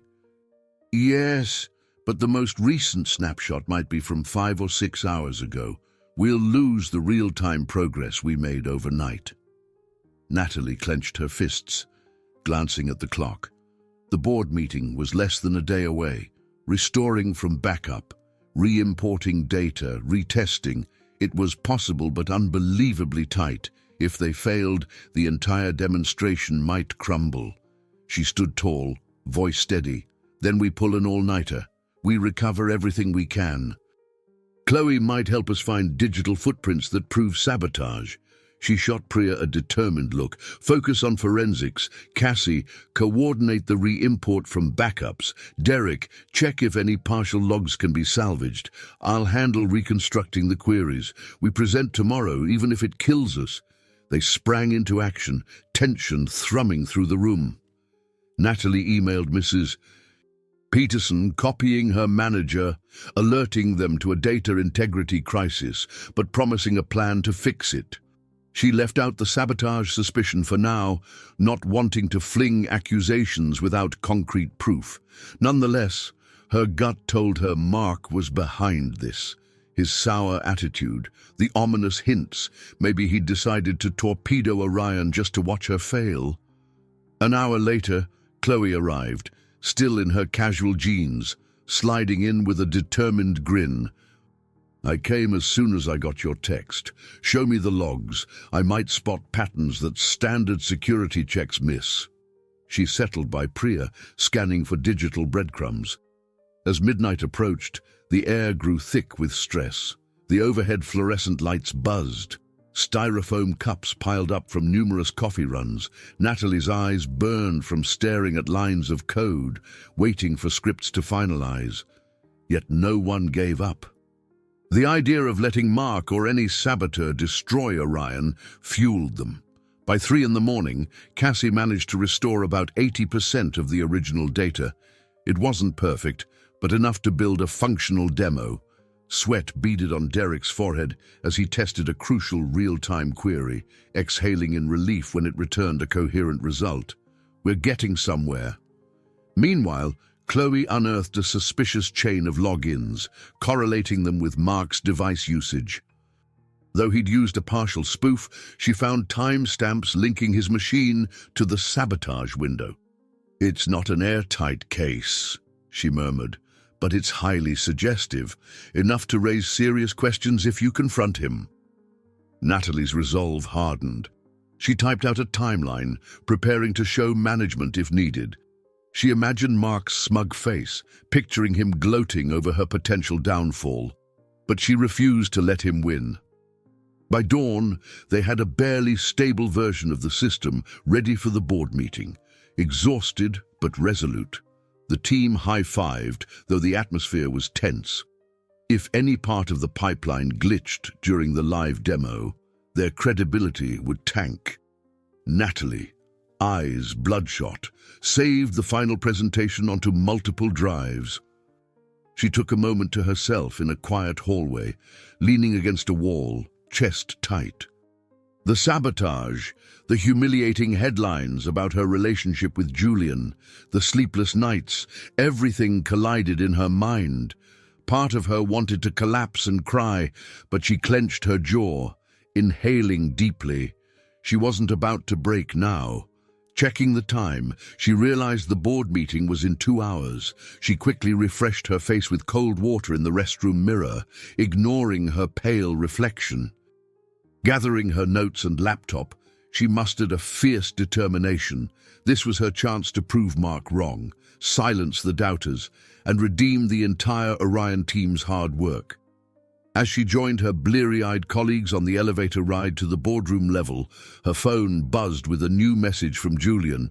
"Heard there's been a serious issue. Trust you to handle it. I've got your back." She smiled grimly, adrenaline surging. "Let's do this," she whispered to herself. No matter how violent the storm swirling around her personal life, she refused to let Orion sink, especially now, on the eve of its most important test. Natalie had always known the presentation to the board was a do-or-die moment for Project Orion, yet she had never imagined she'd walk into the high-stakes meeting after a frantic all-nighter, fighting off the wreckage caused by a saboteur. Morning light crept through the Innovatech Tower's wide windows, revealing faces that looked as exhausted as she felt. Her team, Priya, Cassie, and Derek, stood beside her in the anteroom, clutching flash drives and printouts like shields. A hush fell over them when Miss Peterson stepped out of the boardroom, her expression unreadable. "They're ready for you," she said softly. Natalie gave a small nod, wiping sweaty palms on her skirt, and led her group inside. The Innovatech boardroom was imposing. A long mahogany table, sleek chairs, and bright overhead lighting that made every anxious crease more visible. Half a dozen members of the board sat with laptops open, including a stern-faced CFO and a hawk-eyed head of product strategy. Julian Watson was there, too, seated at one end. He offered Natalie the faintest encouraging nod, though she sensed the same tension roiling in him. She inhaled, recalling the lines she'd rehearsed, highlight Orion's capabilities, address the data sabotage calmly, and prove the system was stable enough to warrant continued investment. She introduced herself and her team, then launched the presentation slides. Her voice came out steadier than she expected, perhaps fueled by adrenaline, perhaps by sheer necessity. "In the past few months," she began, We've been developing a real-time analytics pipeline to gather user feedback and automatically adapt product features. We call it Project Orion." Her gaze swept the table. "It's designed to revolutionize how we respond to changing customer needs." The first few slides went smoothly. Derek demonstrated initial test results from the newly restored datasets. Though the restoration hadn't been perfect, they'd at least salvaged enough for a coherent demo. The CFO interrupted occasionally with questions about overhead costs, while the product strategy chief demanded clarifications on how Orion differentiated itself from typical analytics tools. Each time, Natalie or one of her teammates answered with as much clarity as possible, hearts pounding all the while. Yet beneath her poised exterior, she felt a dark swirl of dread. She knew they were minutes away from the live demonstration, a crucial moment that had nearly been destroyed by Mark's tampering. If any piece of code misfired now, it might end the project's credibility. Her moment arrived. "We'll switch to a live environment to show how Orion processes and visualizes user interactions in real time," she said, stepping toward a large display screen. Cassie ran the script that would connect them to the reconstituted data. Natalie gripped the edge of the table, watching as lines of dynamic charts began to populate on the screen. For several agonizing seconds, nothing moved. Then, a flurry of data points illuminated the graphs, pulsing in near real time as a simulated set of user events streamed in. A collective hush settled over the board members. Even the CFO leaned forward, intrigued. Natalie's chest loosened a fraction. She gestured with a laser pointer. "What you're seeing is a subset of anonymized user behavior. Orion is flagging patterns and adjusting recommended product features on the fly. It learns from user responses in seconds, not days." She advanced the demonstration to show predicted user pathways. The system spat out adaptive suggestions in colored boxes, indicating how the platform would shift features based on user feedback. The CFO asked a rapid-fire question about data accuracy, but Natalie responded with the protocol they used to confirm valid inputs. The head of product strategy wanted to see how quickly Orion integrated new data from a different region. So Priya typed a new command, pivoting the system to reflect a fresh data set. The screen flickered, then realigned, displaying new insights with a slight delay but no meltdown. Relief coursed through Natalie. They'd done it. The sabotage hadn't destroyed them. They'd salvaged enough to prove Orion's viability. By the time she concluded the demo, even the sternest board member appeared impressed, nodding thoughtfully. When the questions tapered off, the CFO scanned a summary of the cost-benefit analysis. "This is ambitious," he conceded, "but the potential returns could be significant. Our next step is to decide if we move forward with a broader rollout. We'll deliberate after you step out." Natalie's team gathered their notes, bracing for the next wave of corporate formalities. Julian rose from his seat, strolling to the door as they exited. His eyes flicked to Natalie, and though he remained professional, she caught the warmth in his voice when he spoke. "Well done," he said quietly. "Whatever the board decides, you've shown remarkable resilience." Her heart pounded in her ears. "Thank you," she whispered, wishing she could collapse into a comforting embrace, but that was a fantasy. In this polished environment, all she could do was meet his gaze with fierce gratitude. She and her team exited, leaving the board to deliberate in hushed tones. Out in the hallway, they collectively exhaled. Cassie sank into a nearby chair, muttering, "I can't believe we pulled that off." Priya patted her back. "We did. Somehow." Natalie felt her phone buzz. A message from Khloe flashed. "How did it go? Still alive?" She smiled despite her exhaustion, tapping out a quick, "We did it," waiting on final verdict. Then she turned to her team. "No matter what, I'm proud of us. We refuse to be sabotaged." Her voice quavered with relief. Inside, however, she couldn't ignore the gnawing feeling that Mark wasn't finished yet. She suspected the board's approval wouldn't stop him from attempting more damage. For now, though, they had weathered the immediate storm. The day wasn't over, and the swirling rumors still tormented her, but Orion stood a chance of full implementation. She paced the corridor as minutes stretched. Eventually, Ms. Peterson reappeared, a relieved gleam in her eyes. "The board wants a follow-up in 2 weeks with expanded data," she explained softly. "But they've agreed to move forward with the next phase." A ripple of delight passed through the small group. Natalie's shoulders sagged in raw gratitude.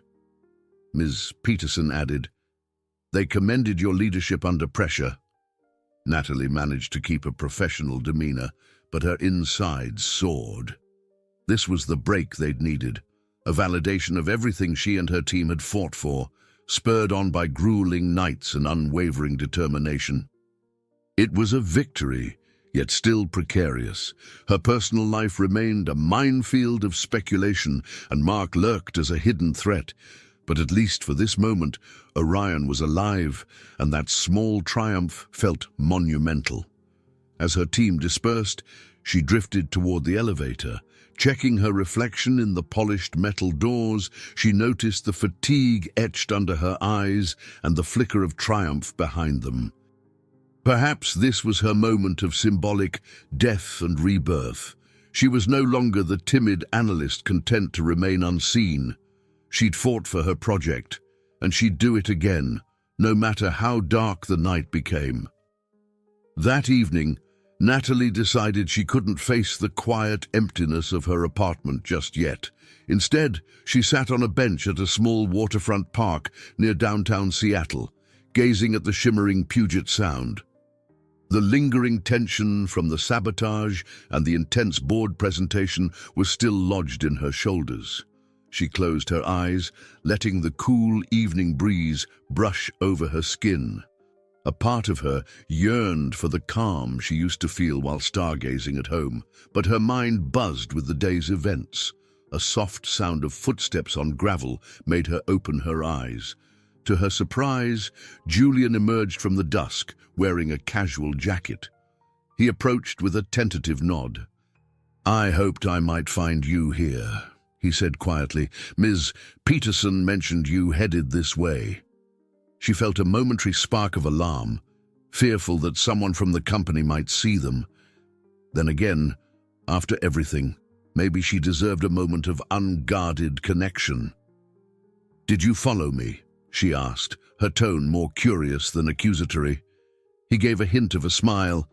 "Not exactly, but I remembered you once said you liked to watch the water at sunset." "I took a guess."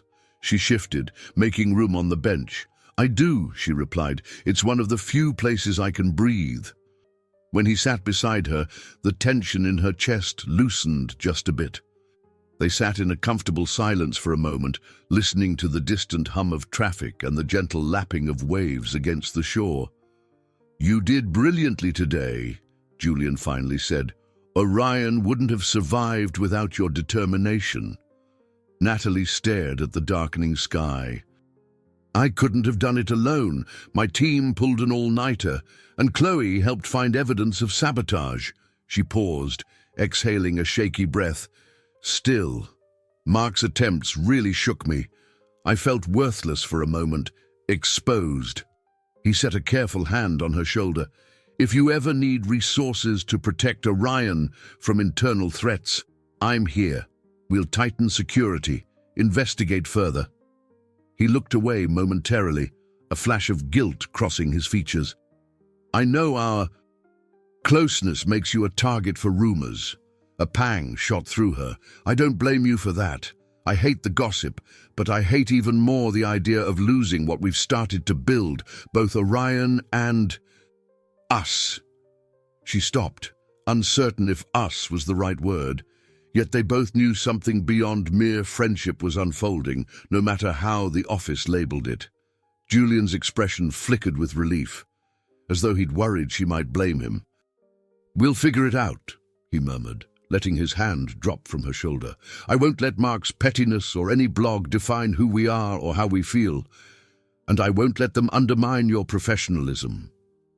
A slight breeze rustled the nearby trees, carrying the faint smell of salt water.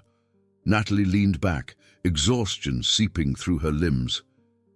"Thank you," she whispered. Then she swallowed, shifting toward him.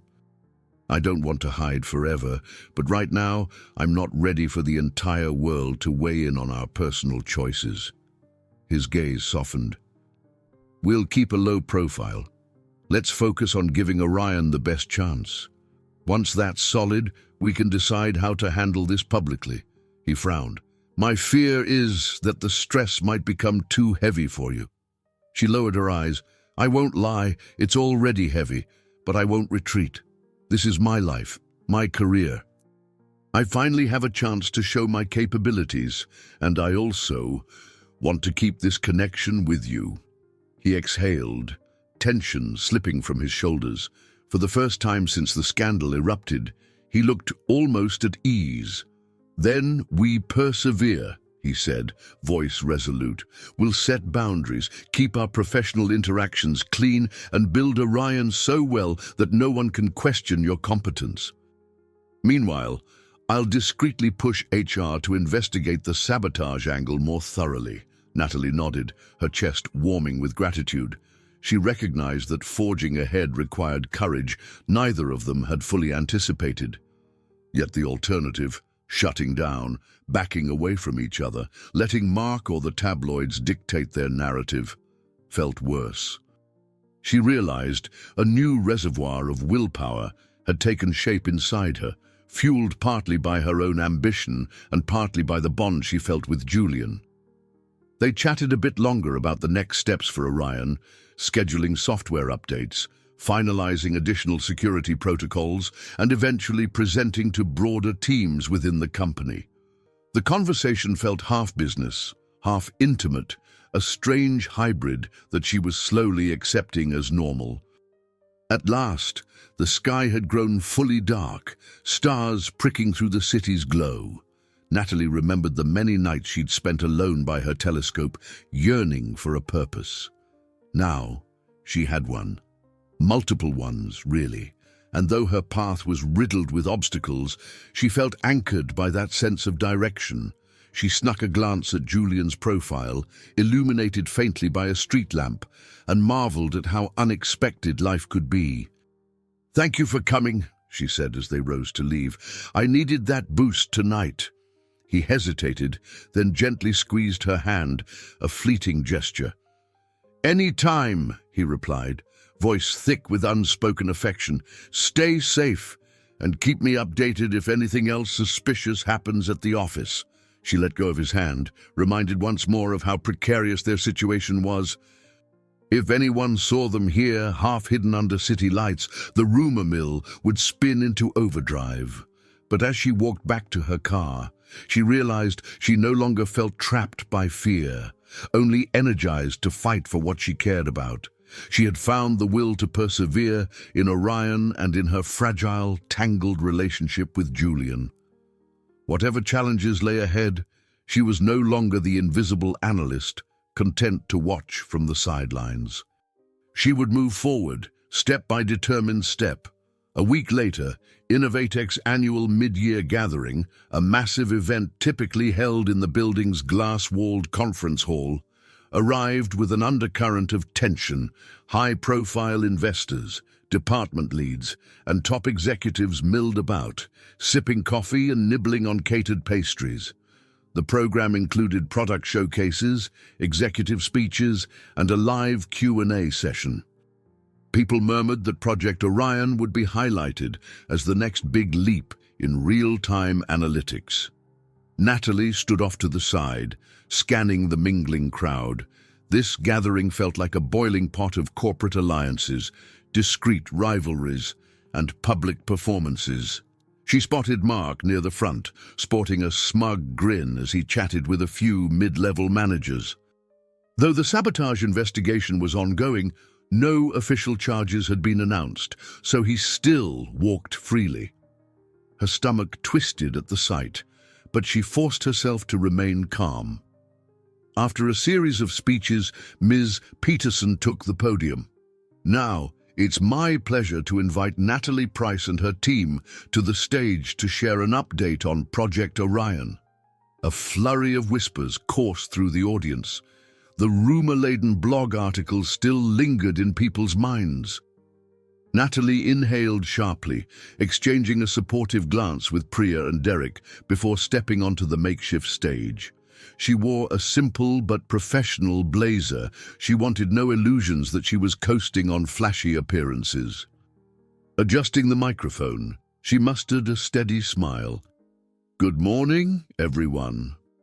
I'm here to present how far Project Orion has come since our board demo last week and show you why it matters." Behind her, Cassie tapped a laptop, bringing a slideshow to life on a large overhead screen. She began by summarizing Orion's goals: real-time user feedback loops, adaptive product tweaks, and data-driven personalization. Though her voice trembled slightly at first, she found her rhythm as she delved into the technical achievements. Investors watched with interest. A few tapped notes on tablets. "We've completed an extended pilot across different product lines," she continued, shifting to a fresh slide. "And early feedback shows users engaging significantly more when products adapt on the fly. Our next steps will be expanding the real-time pipeline across more user segments." A smattering of applause broke out. Some from genuine interest, others perhaps from departmental courtesy. With a hint of pride, she gestured for Cassie to initiate a brief live demonstration. As the system visualized user interactions, the crowd buzzed with approval. Despite everything, Orion seemed to shine. Then came the Q&A. A finance manager asked about overhead costs, which Priya calmly addressed. A product lead questioned data privacy, to which Derek explained their compliance checks. Each answer was a small triumph for the team, validating the countless hours spent perfecting the pipeline. But near the end, a gaunt man in the back, an investor, judging by his VIP badge, raised his hand. "Impressive, Ms. Price. But the rumor mill suggests there's a conflict of interest with your personal connections in the company's leadership. How can we trust your results aren't just artificially propped up?" The question landed like a punch, and the audience shifted uncomfortably. Natalie felt her cheeks burn. She heard a few low coughs. Mark, standing in the wings, folded his arms with a smug tilt of his head. Julian, seated in the front row among the executives, stiffened, a flicker of anger flaring in his eyes. Natalie steadied herself. She'd known this might come. "Our data and methods stand on their own merits," she said, voice unwavering. "No personal relationship can produce false metrics or magically code solutions. The results are replicable, transparent, and regularly audited by multiple team members." A hush held the room. The investor looked like he might press further. But Ms. Peterson stepped in, reminding everyone that the Q&A should stick to product details. He withdrew, though the tension lingered. At that exact moment, Mark stepped forward from the side, directing his own question into the microphone. "What about the sabotage that nearly wrecked the Orion demo last week?" he said loudly, as if unveiling a scandal. "You overcame it, kudos, but can you explain how your systems got compromised so easily in the first place? Seems like a leadership oversight."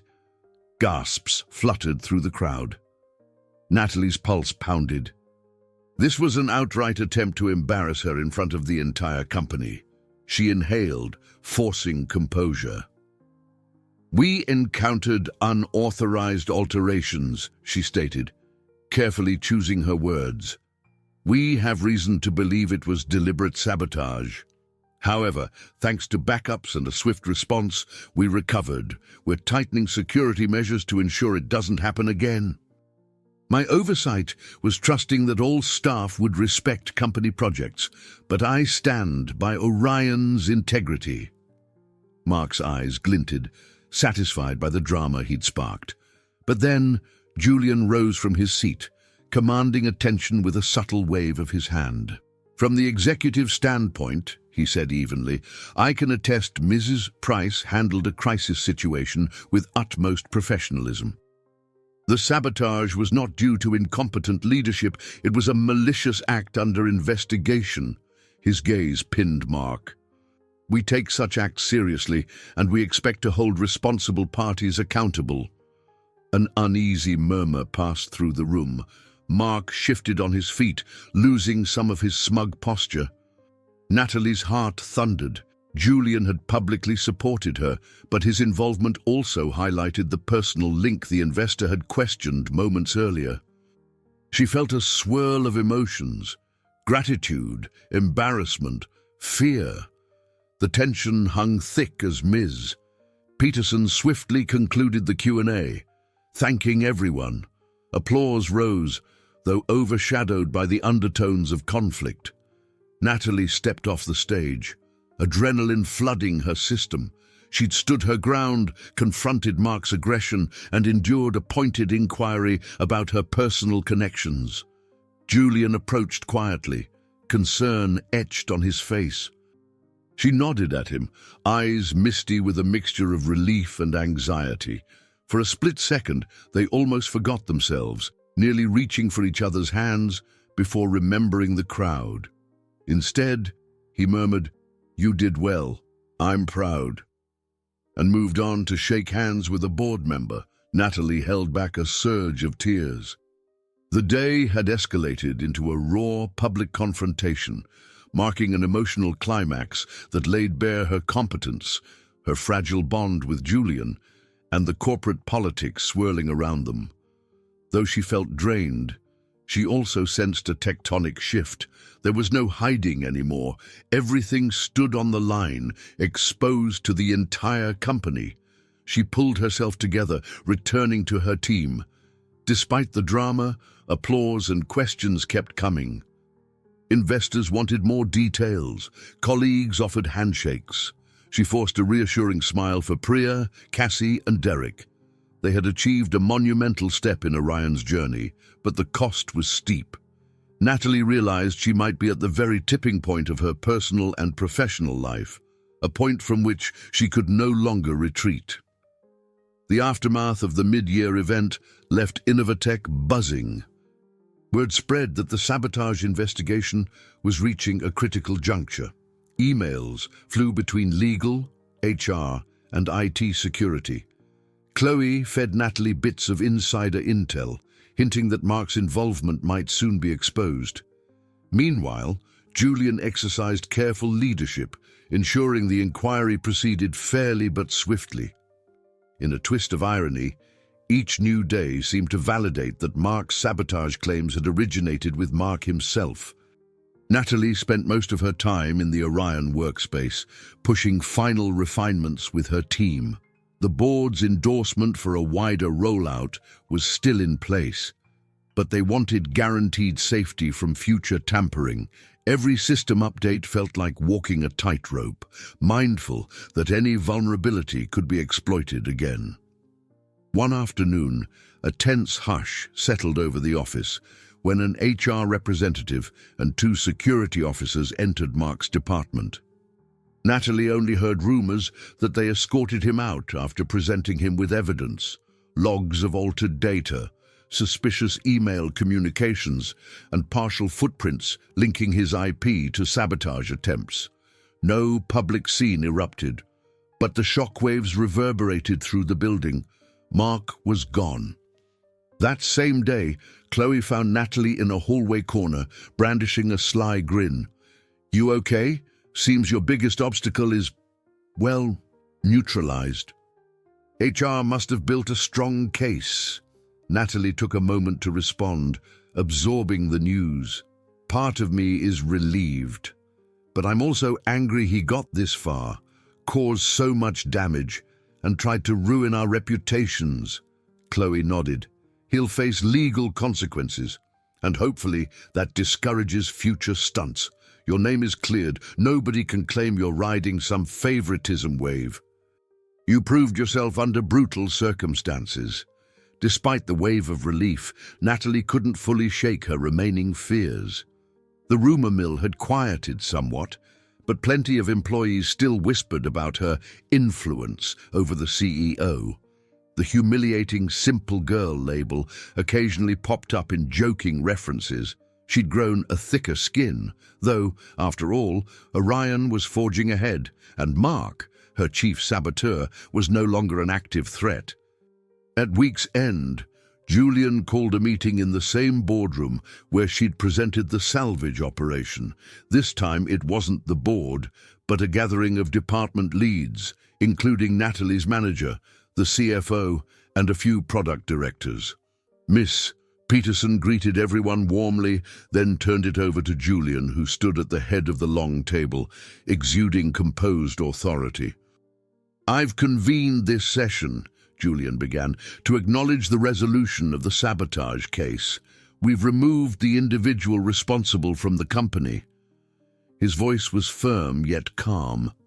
"I'm grateful for everyone who assisted in the investigation. Now we can refocus on Innovate's mission, including Project Orion." A faint ripple of approval spread among the attendees. He gestured toward Natalie. "Ms. Price has been pivotal in seeing Orion through adversity. The data pipeline is now stable, and we plan to roll it out to a larger user base next quarter. Her leadership is commendable." Heat crept into Natalie's cheeks. She glanced around, noticing more than one department head nodding in agreement. The CFO cleared his throat. "I'll say, Ms. Price, your dedication salvaged what could have been a catastrophic sabotage. From a financial standpoint, you saved us a lot of headaches." Her manager shot her a proud grin, as if belatedly realizing what a gem he had in his department. Julian wrapped up with a final note. "Let's move forward with transparency and collaboration. If anyone has questions about Orion or the security measures, speak with Ms. Price or my office." After the meeting ended, people drifted into small groups, talking amiably. For the first time in weeks, Natalie felt no undercurrent of suspicion aimed her way. Even the CFO clapped her on the shoulder, praising her crisis management. It was the acceptance she'd once thought impossible to achieve. As she gathered her notebook, Julian caught her eye and inclined his head toward a quiet corner. She followed, pulse fluttering. They stood by a window overlooking the city, the skyscrapers and busy streets stretching into the horizon. "You've come a long way," he said softly, arms folded.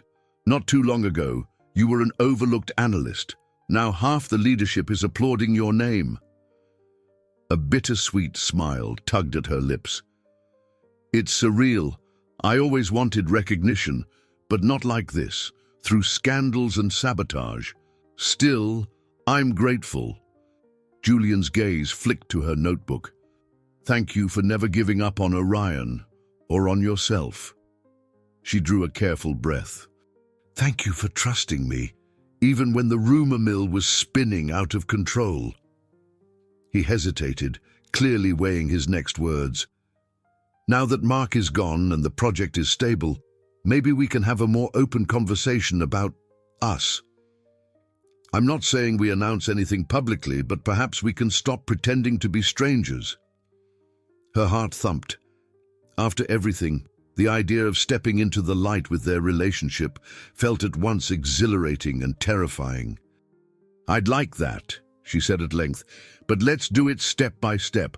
Orion still needs a steady rollout. Let's not overshadow it with gossip if we can avoid it." Julian nodded, respect filling his gaze. "Agreed, one step at a time." She smiled, relief washing over her. This felt like the resolution of the main conflict that had overshadowed their connection and her professional standing. Mark was out of the picture. Orion was embraced by the leadership team. She had gained respect in her field, proven she wasn't just a simple girl, and protected the project she believed in. As they parted ways, she felt lighter than she had in ages. She waved goodbye to a few co-workers and caught sight of Cassie and Priya, who signaled thumbs up from across the hallway. She returned the gesture, heart warmed by the camaraderie that had blossomed through adversity. Yet as she exited the building, stepping onto the busy Seattle sidewalk, she reminded herself that even if this conflict was resolved, life rarely paused for neat, tidy endings. There would be more challenges, perhaps in expanding Orion or in navigating her personal relationship with Julian. But for once, she felt prepared to meet them head-on, buoyed by a sense of self-worth and genuine respect from those around her. A week passed in a refreshing lull of stability. The sabotage investigation concluded, with Mark formally dismissed and pending possible legal action.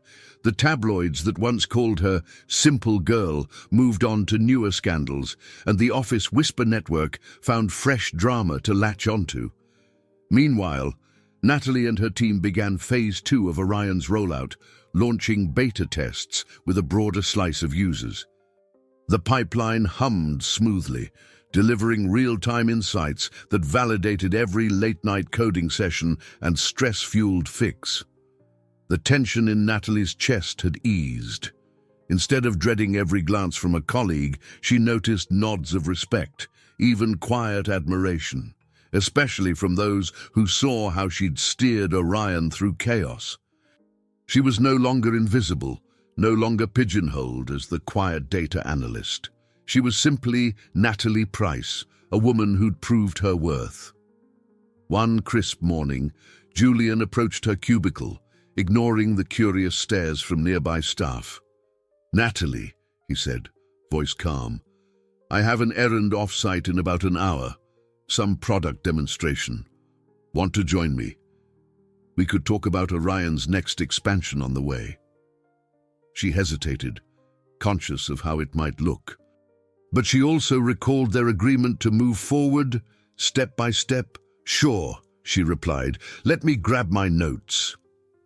They departed together, taking the elevator down.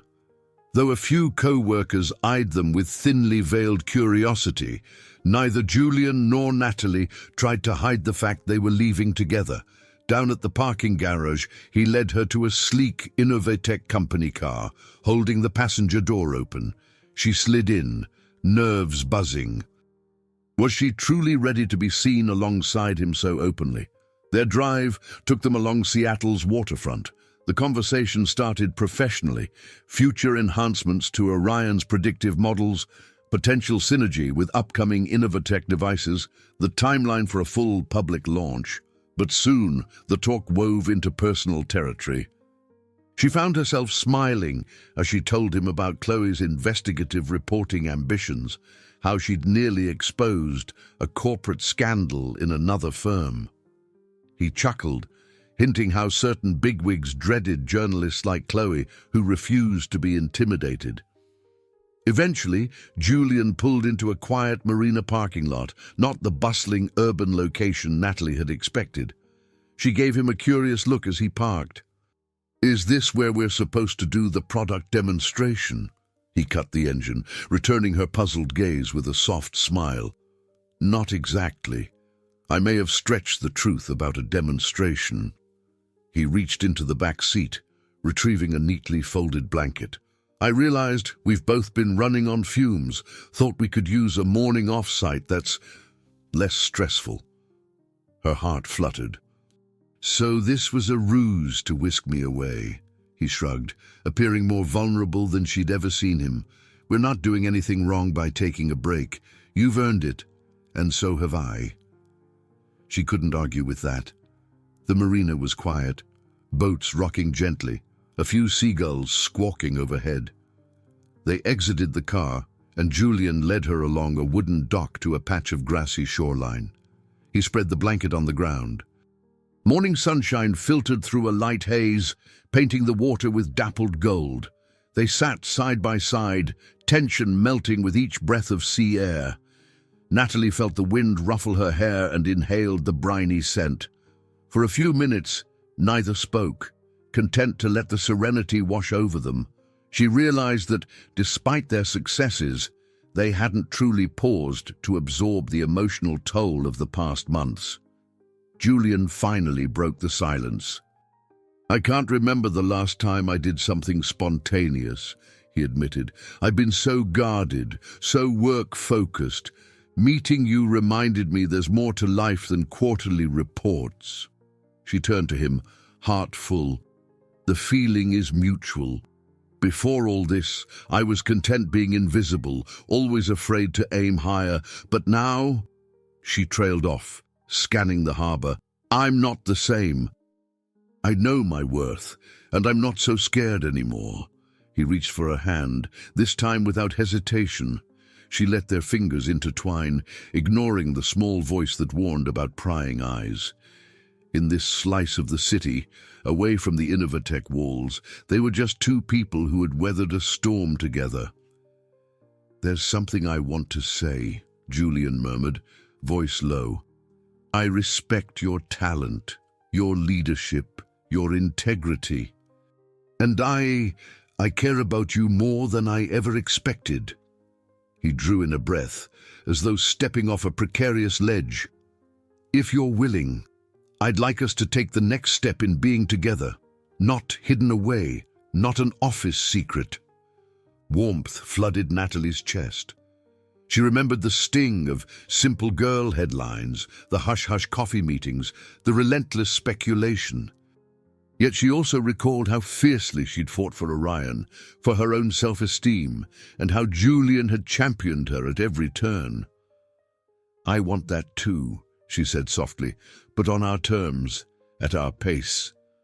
A gentle breeze stirred the corners of the blanket. He nodded, eyes alight. "Absolutely. We'll be transparent but careful. I can talk to HR about the guidelines.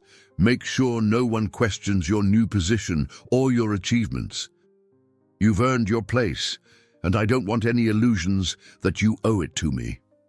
Tears threatened her eyes, a rush of gratitude mixing with relief. "Thank you for understanding." She squeezed his hand. This felt like her emotional reward, a validation that she was seen, respected, and loved for who she was, not for any assumed advantage. Orion's success proved her competence. Julian's honest affection proved she mattered beyond the confines of corporate hierarchy. They stayed by the water, letting the morning unfurl. A few boats drifted in, and a couple of fishermen waved from a distance.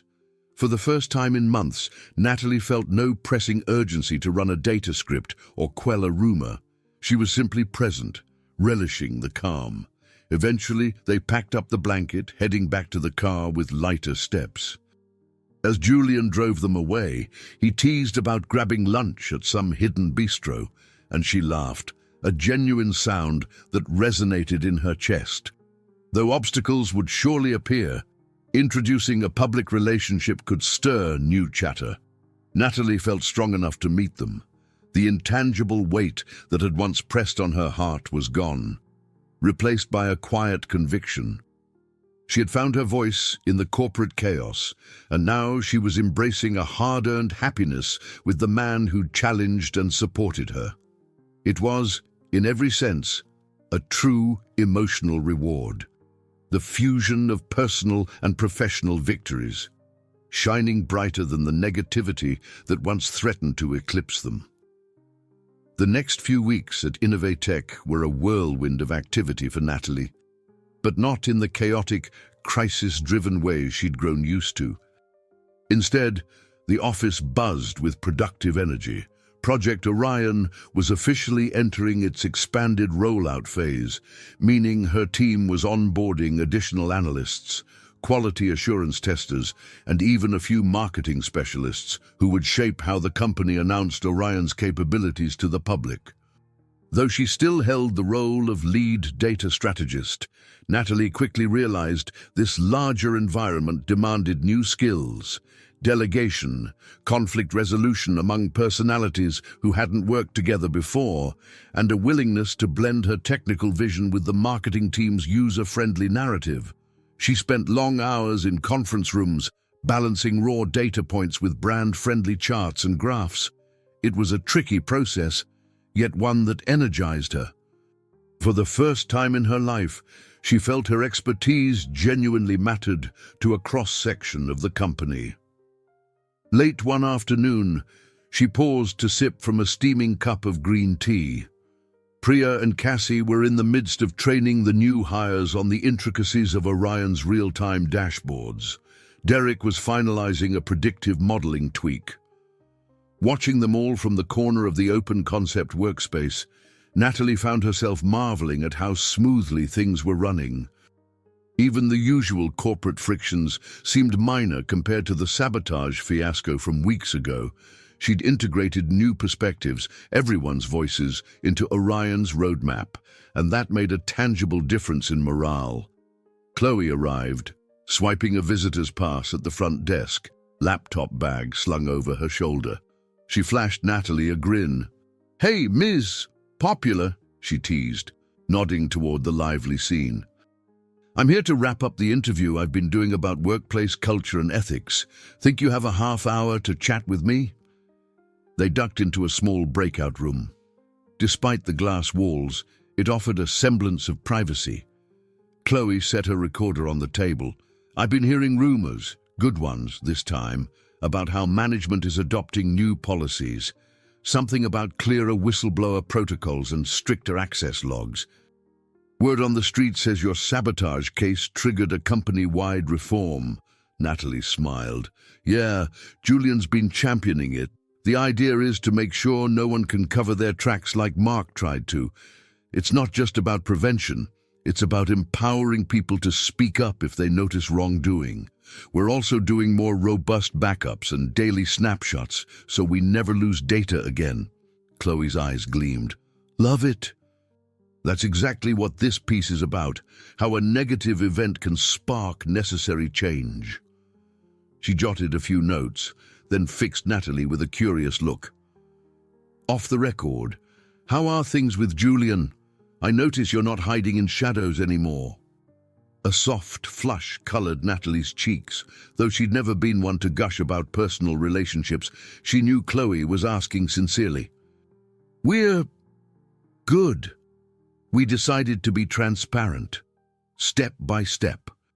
Not exactly broadcasting it to the whole staff, but we're not sneaking around either. People see us leave sometimes or have coffee together. We're being professional about it at work, though. HR gave us guidelines, and we're following them." "And you're happy?" Khloe pressed gently. Natalie's smile grew. "I am. It's still a bit surreal, balancing my role on Orion and being with the CEO, but we respect each other's boundaries.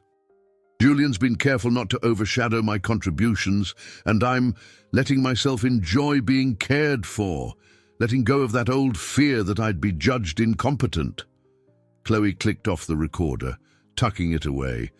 "I'm proud of you," she said softly. "You've found your voice. Whether it's in relationships or leading a major project, you're standing firm in who you are.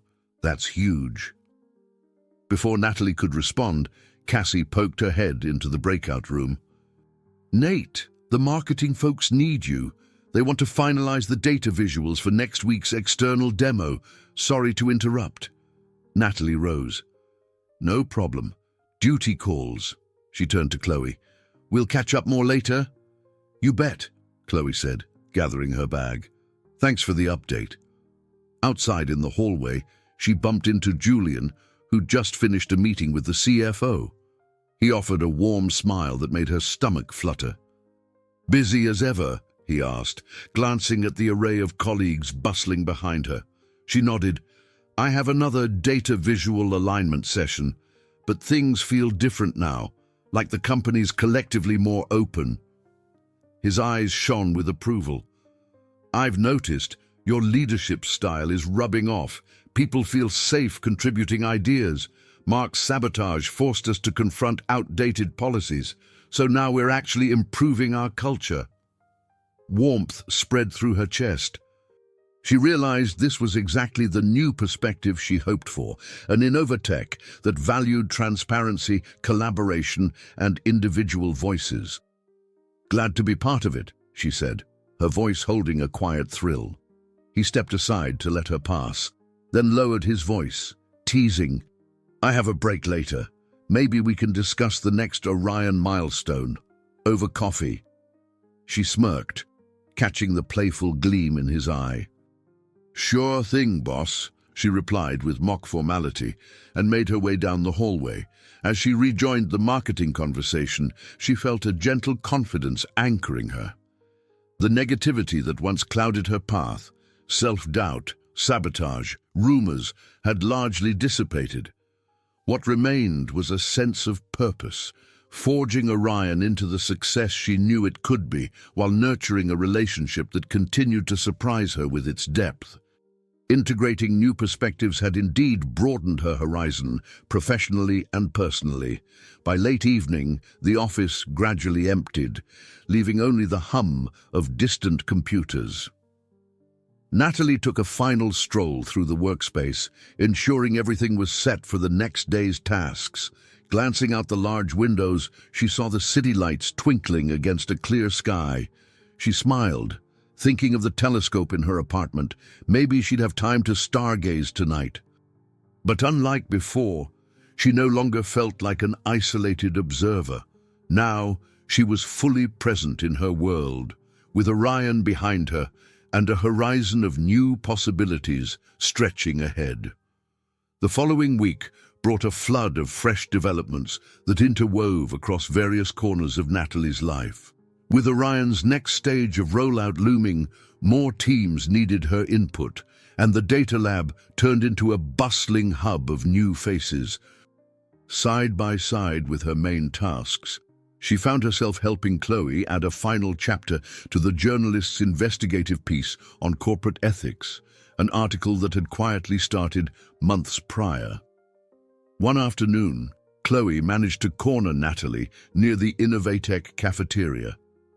"So," she said, pushing a small spiral notebook across the table, "I spoke to a few other employees who were close to Mark, people who might have known about the sabotage. They confirmed he'd been resentful ever since you got chosen for that dinner raffle. My piece will have an entire section on how jealousy and internal competition can escalate if companies ignore it." Natalie sighed, scanning the notes. "That's true. If HR or the managers had been more attentive to morale, maybe Mark's resentment wouldn't have festered. But I guess we can't rewrite history." Khloe nodded, scribbling a final line.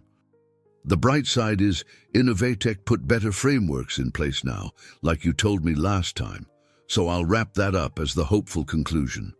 "Perfect," Natalie said, sliding the notebook back. "Meanwhile, I'm finalizing the Orion updates for next week's press release. It's crazy how all these subplots are coming together. Your article, Orion's success, the changes in corporate policy." Khloe grinned. "It's a story of transformation, no doubt. Also, Ms. Price, I hear a rumor that you're taking a short vacation soon, heading out of town with Julian, perhaps." Natalie choked on her coffee. "You're incorrigible," she laughed. "We might do a weekend trip to a dark sky park for some stargazing, but that's still up in the air. We have so much going on." "I call that progress," Khloe teased, wiggling her eyebrows. "You used to bury your head in spreadsheets 24/7. Now you're balancing work with personal joy." "It's good to see." They parted ways, each returning to their projects. Over the next few days, Natalie felt the swirling subplots of her life subtly converge. Khloe's article neared completion, showcasing Natalie's journey from overlooked analyst to key figure in exposing corporate sabotage. Julian and the HR team hammered out guidelines for relationships within the company, clarifying any appearance of nepotism or favoritism. Though the steps were small, it was a shift toward open yet professional acknowledgement of their bond. Priya, Cassie, and Derek displayed growing confidence in Orion's new features, training yet another wave of recruits. The positivity in the data lab was a far cry from the days of sabotage dread. One evening, Natalie received a text from Ms. Peterson. The CFO wants a short demonstration at next Monday's investor call. Be prepared to show Orion's expanded data coverage. Excitement and nerves mingled within her. Another high-profile event, but with far fewer potential landmines than before, she hoped. She worked late alongside her team, ensuring the updated pipeline could handle the stress test. When they finally wrapped up, Derek high-fived Cassie, and Priya shut down her terminal, grinning. "You realize," Priya said, "we're turning into a star department. People used to laugh at the analytics group for being just data geeks. Now everyone wants in." Natalie's heart swelled with pride. "That's because we proved data isn't just numbers. It's strategy, insight, a living thing that guides decisions." She glanced at the clock, noticing how time had flown. "Let's call it a night. We'll do a final run-through tomorrow." As they exited the building, she spotted Julian in the lobby, his phone in hand. The moment he saw her, he pocketed the device and approached. In clear view of a few lingering employees, he reached out, lightly brushing his fingers against hers. A casual display that left her both exhilarated and cautious. No one gawked or whispered, though it seemed the employees who remained took it in stride. Maybe the gossip had finally dwindled. "Long day?" he asked, falling into step beside her. She nodded, but productive. Khloe's finishing her article. The team's thriving. The CFO wants more demos. She exhaled, a small laugh escaping. So many separate threads, but they're all tying together. "I can see it," Julian said, stepping out into the mild evening air with her. "I've never seen the company so aligned around a project, and I hear the changes in corporate policy are garnering positive internal feedback too.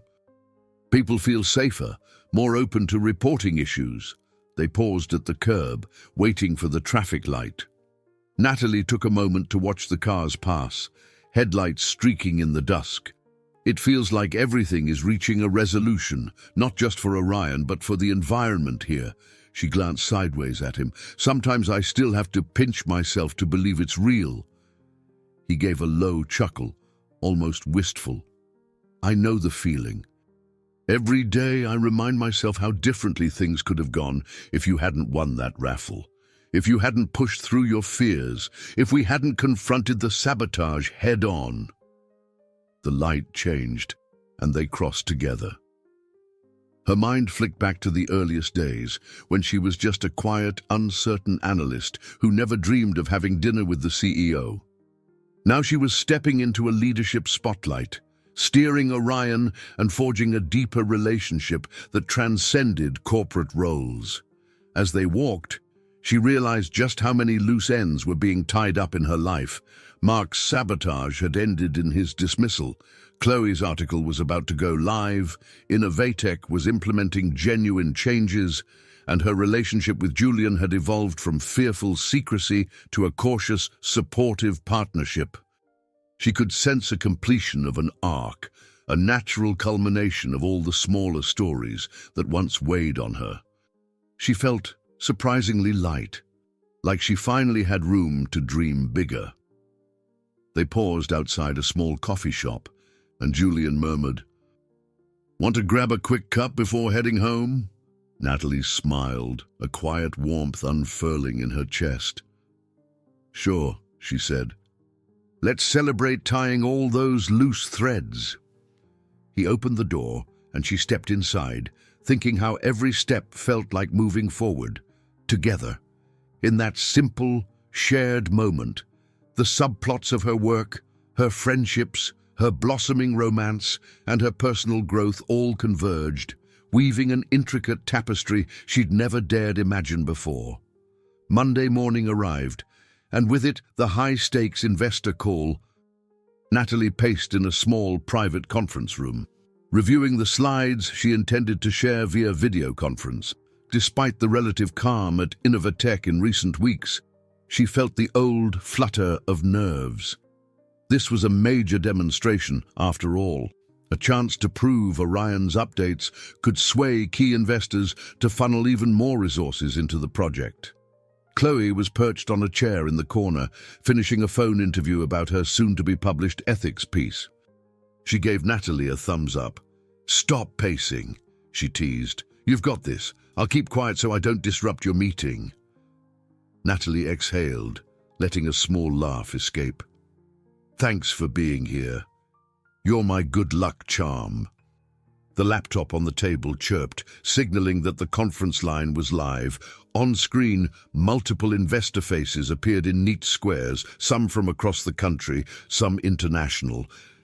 The CFO, who sat in a larger conference room down the hall, hosted the session. He gestured for Natalie to begin, and she launched into a crisp overview of Orion's progress. Her voice steadied as she detailed how the real-time analytics had scaled to handle double the original data load, how user engagement rose an additional 10% during the expanded beta, and how the next quarter's plan involved an even broader push. Midway through her talk, an investor with a clipped British accent asked, "Ms. Price, can you walk us through how your system adapts to new data sources? We've had experiences where analytic solutions falter if the data origin shifts unexpectedly." Without missing a beat, Natalie shared screen slides highlighting Orion's modular design, flexible ingestion layers, machine learning that retrained promptly upon encountering new data formats, and stringent validation checks to maintain quality. She felt a whisper of pride at how naturally she explained it now. Months ago, she would have been rattled by such a question, second-guessing her authority. Today, she stood unwavering, her knowledge built on every late-night coding session and real-time crisis she'd overcome. When she finished, there was a pause. Then another investor, from Singapore, leaned into the camera. "I'd like to compliment the clarity of this system. It seems you've accounted for real-world unpredictability. I'm impressed with the approach." Natalie caught her breath, excitement surging. She nodded graciously. "Thank you. Our team works tirelessly to ensure Orion meets real-world conditions." As the Q&A continued, the CFO chimed in with a grin. "I'll note that Ms. Price's team has also implemented security measures and daily snapshots to prevent disruptions, given past sabotage issues.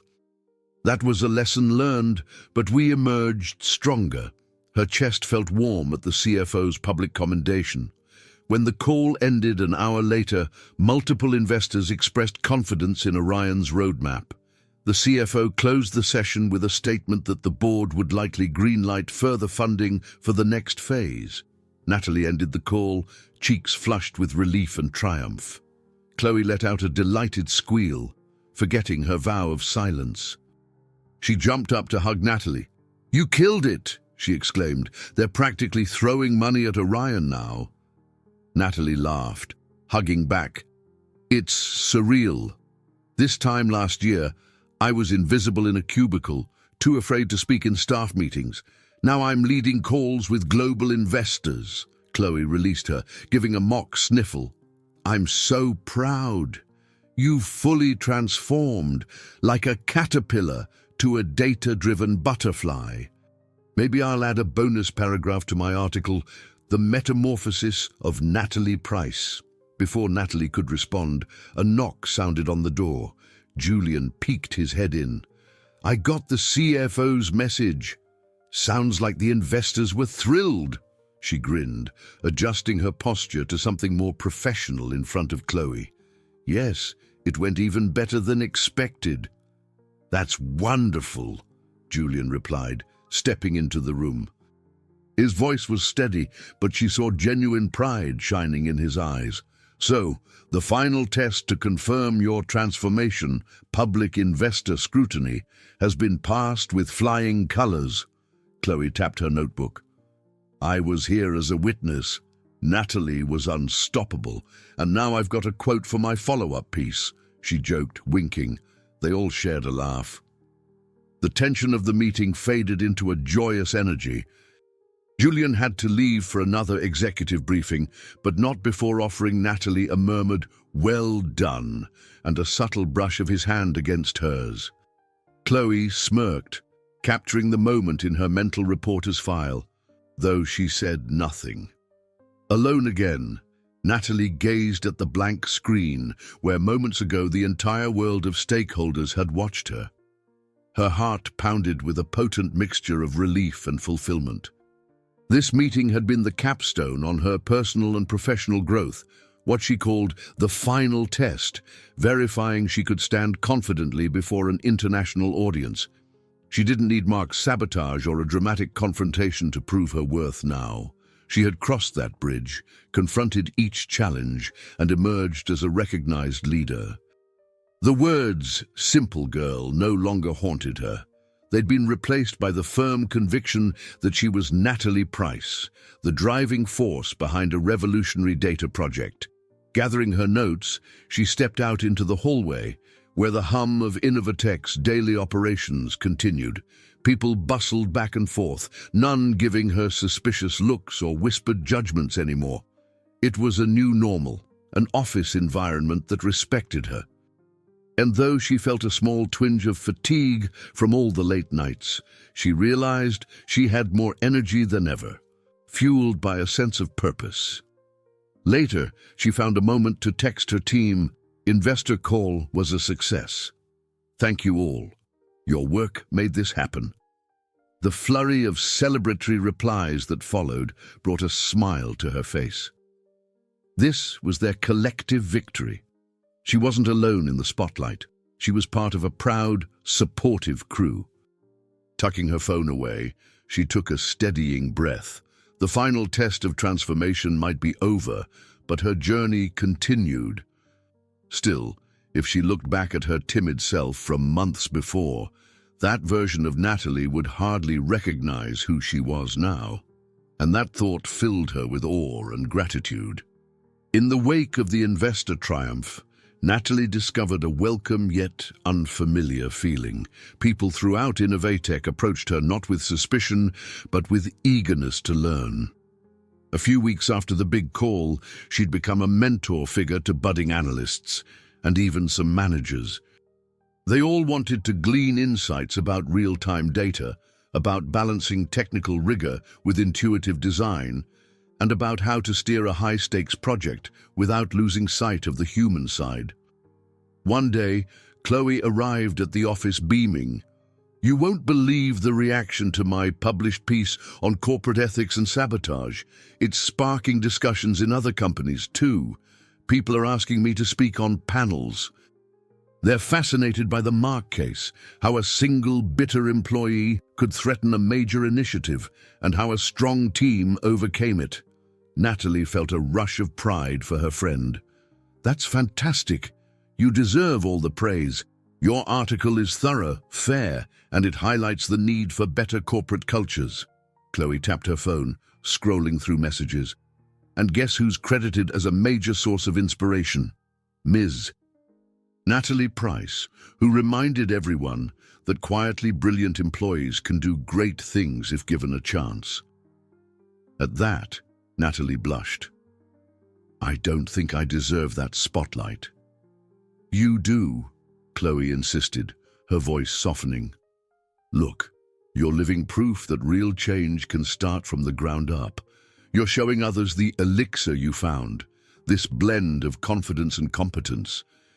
It's only right to share it." Natalie chewed her lip, thinking of the old concept from her college reading of mythic stories. The hero's journey ends with sharing the elixir of wisdom they found. She supposed that was what she was doing now, passing on the lessons gleaned from adversity. But unlike epic tales, hers involved data streams, corporate sabotage, and an unexpected romance with a CEO.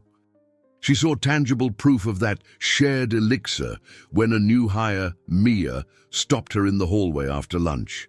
Mia looked nervous, fiddling with the badge around her neck. "Ms. Price, I heard you're the best person to ask about advanced analytics career paths here.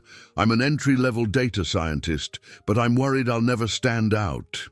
Natalie guided her to a quiet corner, recalling how only months ago she'd felt similarly invisible. "I'd be happy to help," she said. "Let's find a time to chat about your goals.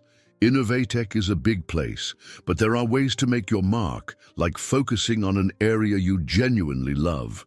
The relief on Mia's face was clear, and Natalie felt a swelling of compassion. This was her chance to give back. Maybe she could help others avoid the isolation she once endured. "I'm setting up open office hours," she told Mia. "Stop by with your questions. We'll figure out a plan." Not long after, she received a notification that an internal Innovatech blog wanted a feature about Orion's success story. They asked if she'd write a short reflection, something human, not just corporate. Intrigued, Natalie accepted, spending an evening drafting her thoughts. She wrote about the challenges of trusting her own voice, the synergy she discovered with her teammates, and how important it was to create a culture where someone could safely share innovative ideas or call out unethical behavior. Upon publishing it, the internal blog was flooded with comments. Some employees thanked her for being honest about the sabotage ordeal. Others expressed how her words encouraged them to propose new projects or speak up about issues. Each message confirmed that, indeed, she was sharing the elixir, sowing seeds of courage and open communication throughout the company. Meanwhile, Orion itself continued to expand. Monthly metrics displayed steady improvements in product user satisfaction. The IT help desk reported fewer spikes in complaints as the adaptive features resolved user frustrations in near real time. Each success story reinforced the sense that Orion was no longer an experiment, but a foundational tool for Innovatech's future. At home, late at night, she would occasionally reflect on this shift, remembering the starry sky visible from her apartment window.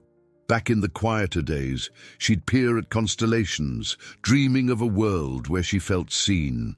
Now, she was recognized daily for her achievements, yet the starry wonder still called to her. She'd smile, thinking of that intangible connection, scanning the heavens while forging new paths on Earth. Julian, too, was reaping the benefits of a more open corporate climate.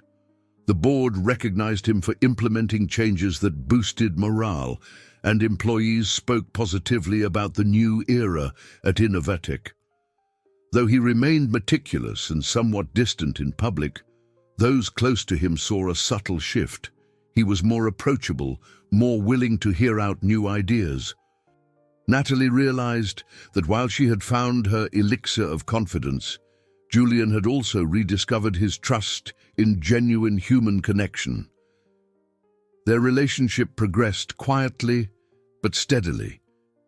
They made sure to compartmentalize personal moments outside the office, often meeting for dinners in comfortable, unassuming Seattle eateries.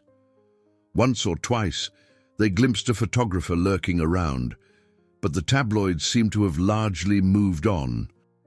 The Simple Girl scandal no longer sold copies. Orion's triumph, ironically, had overshadowed the gossip. Standing by her telescope one night, Natalie gazed at the Orion constellation shining in the sky. She chuckled at the poetic symmetry. Once just a name representing her love of stars, now the code name for the system that changed her life. Each pinpoint of light felt like a friend, reminding her of how far she'd come and how her experiences could illuminate the way for others. In that moment, she fully embraced the truth. The best elixir wasn't just success for herself. It was seeing the entire ecosystem, friends, colleagues, the company, grow because she dared to take up space, speak out, and stay true to her passion. A few months later, as Orion entered yet another successful phase of deployment, Julian surprised Natalie with plane tickets to a designated dark sky park in Arizona. He had remembered her telling him about her dream to visit a place with minimal light pollution, where the stars blazed in undiluted brilliance. Scheduling conflicts and product launches had delayed the trip, but at last they found a free weekend. They touched down at a small regional airport, rented a car, and drove a couple of hours past dusty desert landscapes, cacti and winding roads that seemed to stretch forever.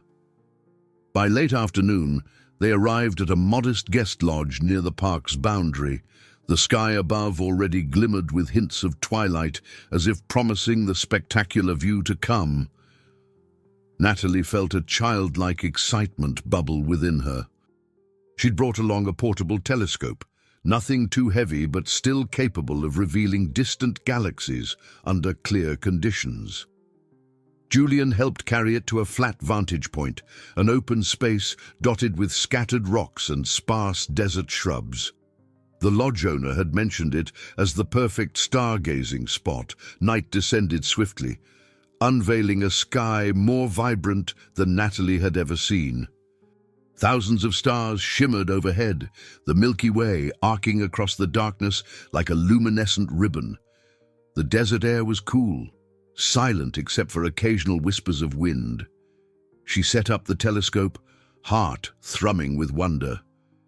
Julian stood beside her, arms folded to ward off the chill. "You were right," he murmured, craning his neck to take in the celestial display. "This is breathtaking. Pictures can't capture it." Natalie aligned the scope, adjusting the focus. "Have a look." She stepped aside so he could peer into the eyepiece. He let out a quiet gasp at the sight of Saturn's rings, crisp and delicate in the magnified view. She grinned at his reaction. She'd seen that awestruck expression on her own face many times before. They took turns exploring different celestial objects, the Andromeda Galaxy, star clusters in Orion's belt, and faint nebulae that glowed like cosmic ghosts. Each new discovery sparked a fresh wave of excitement.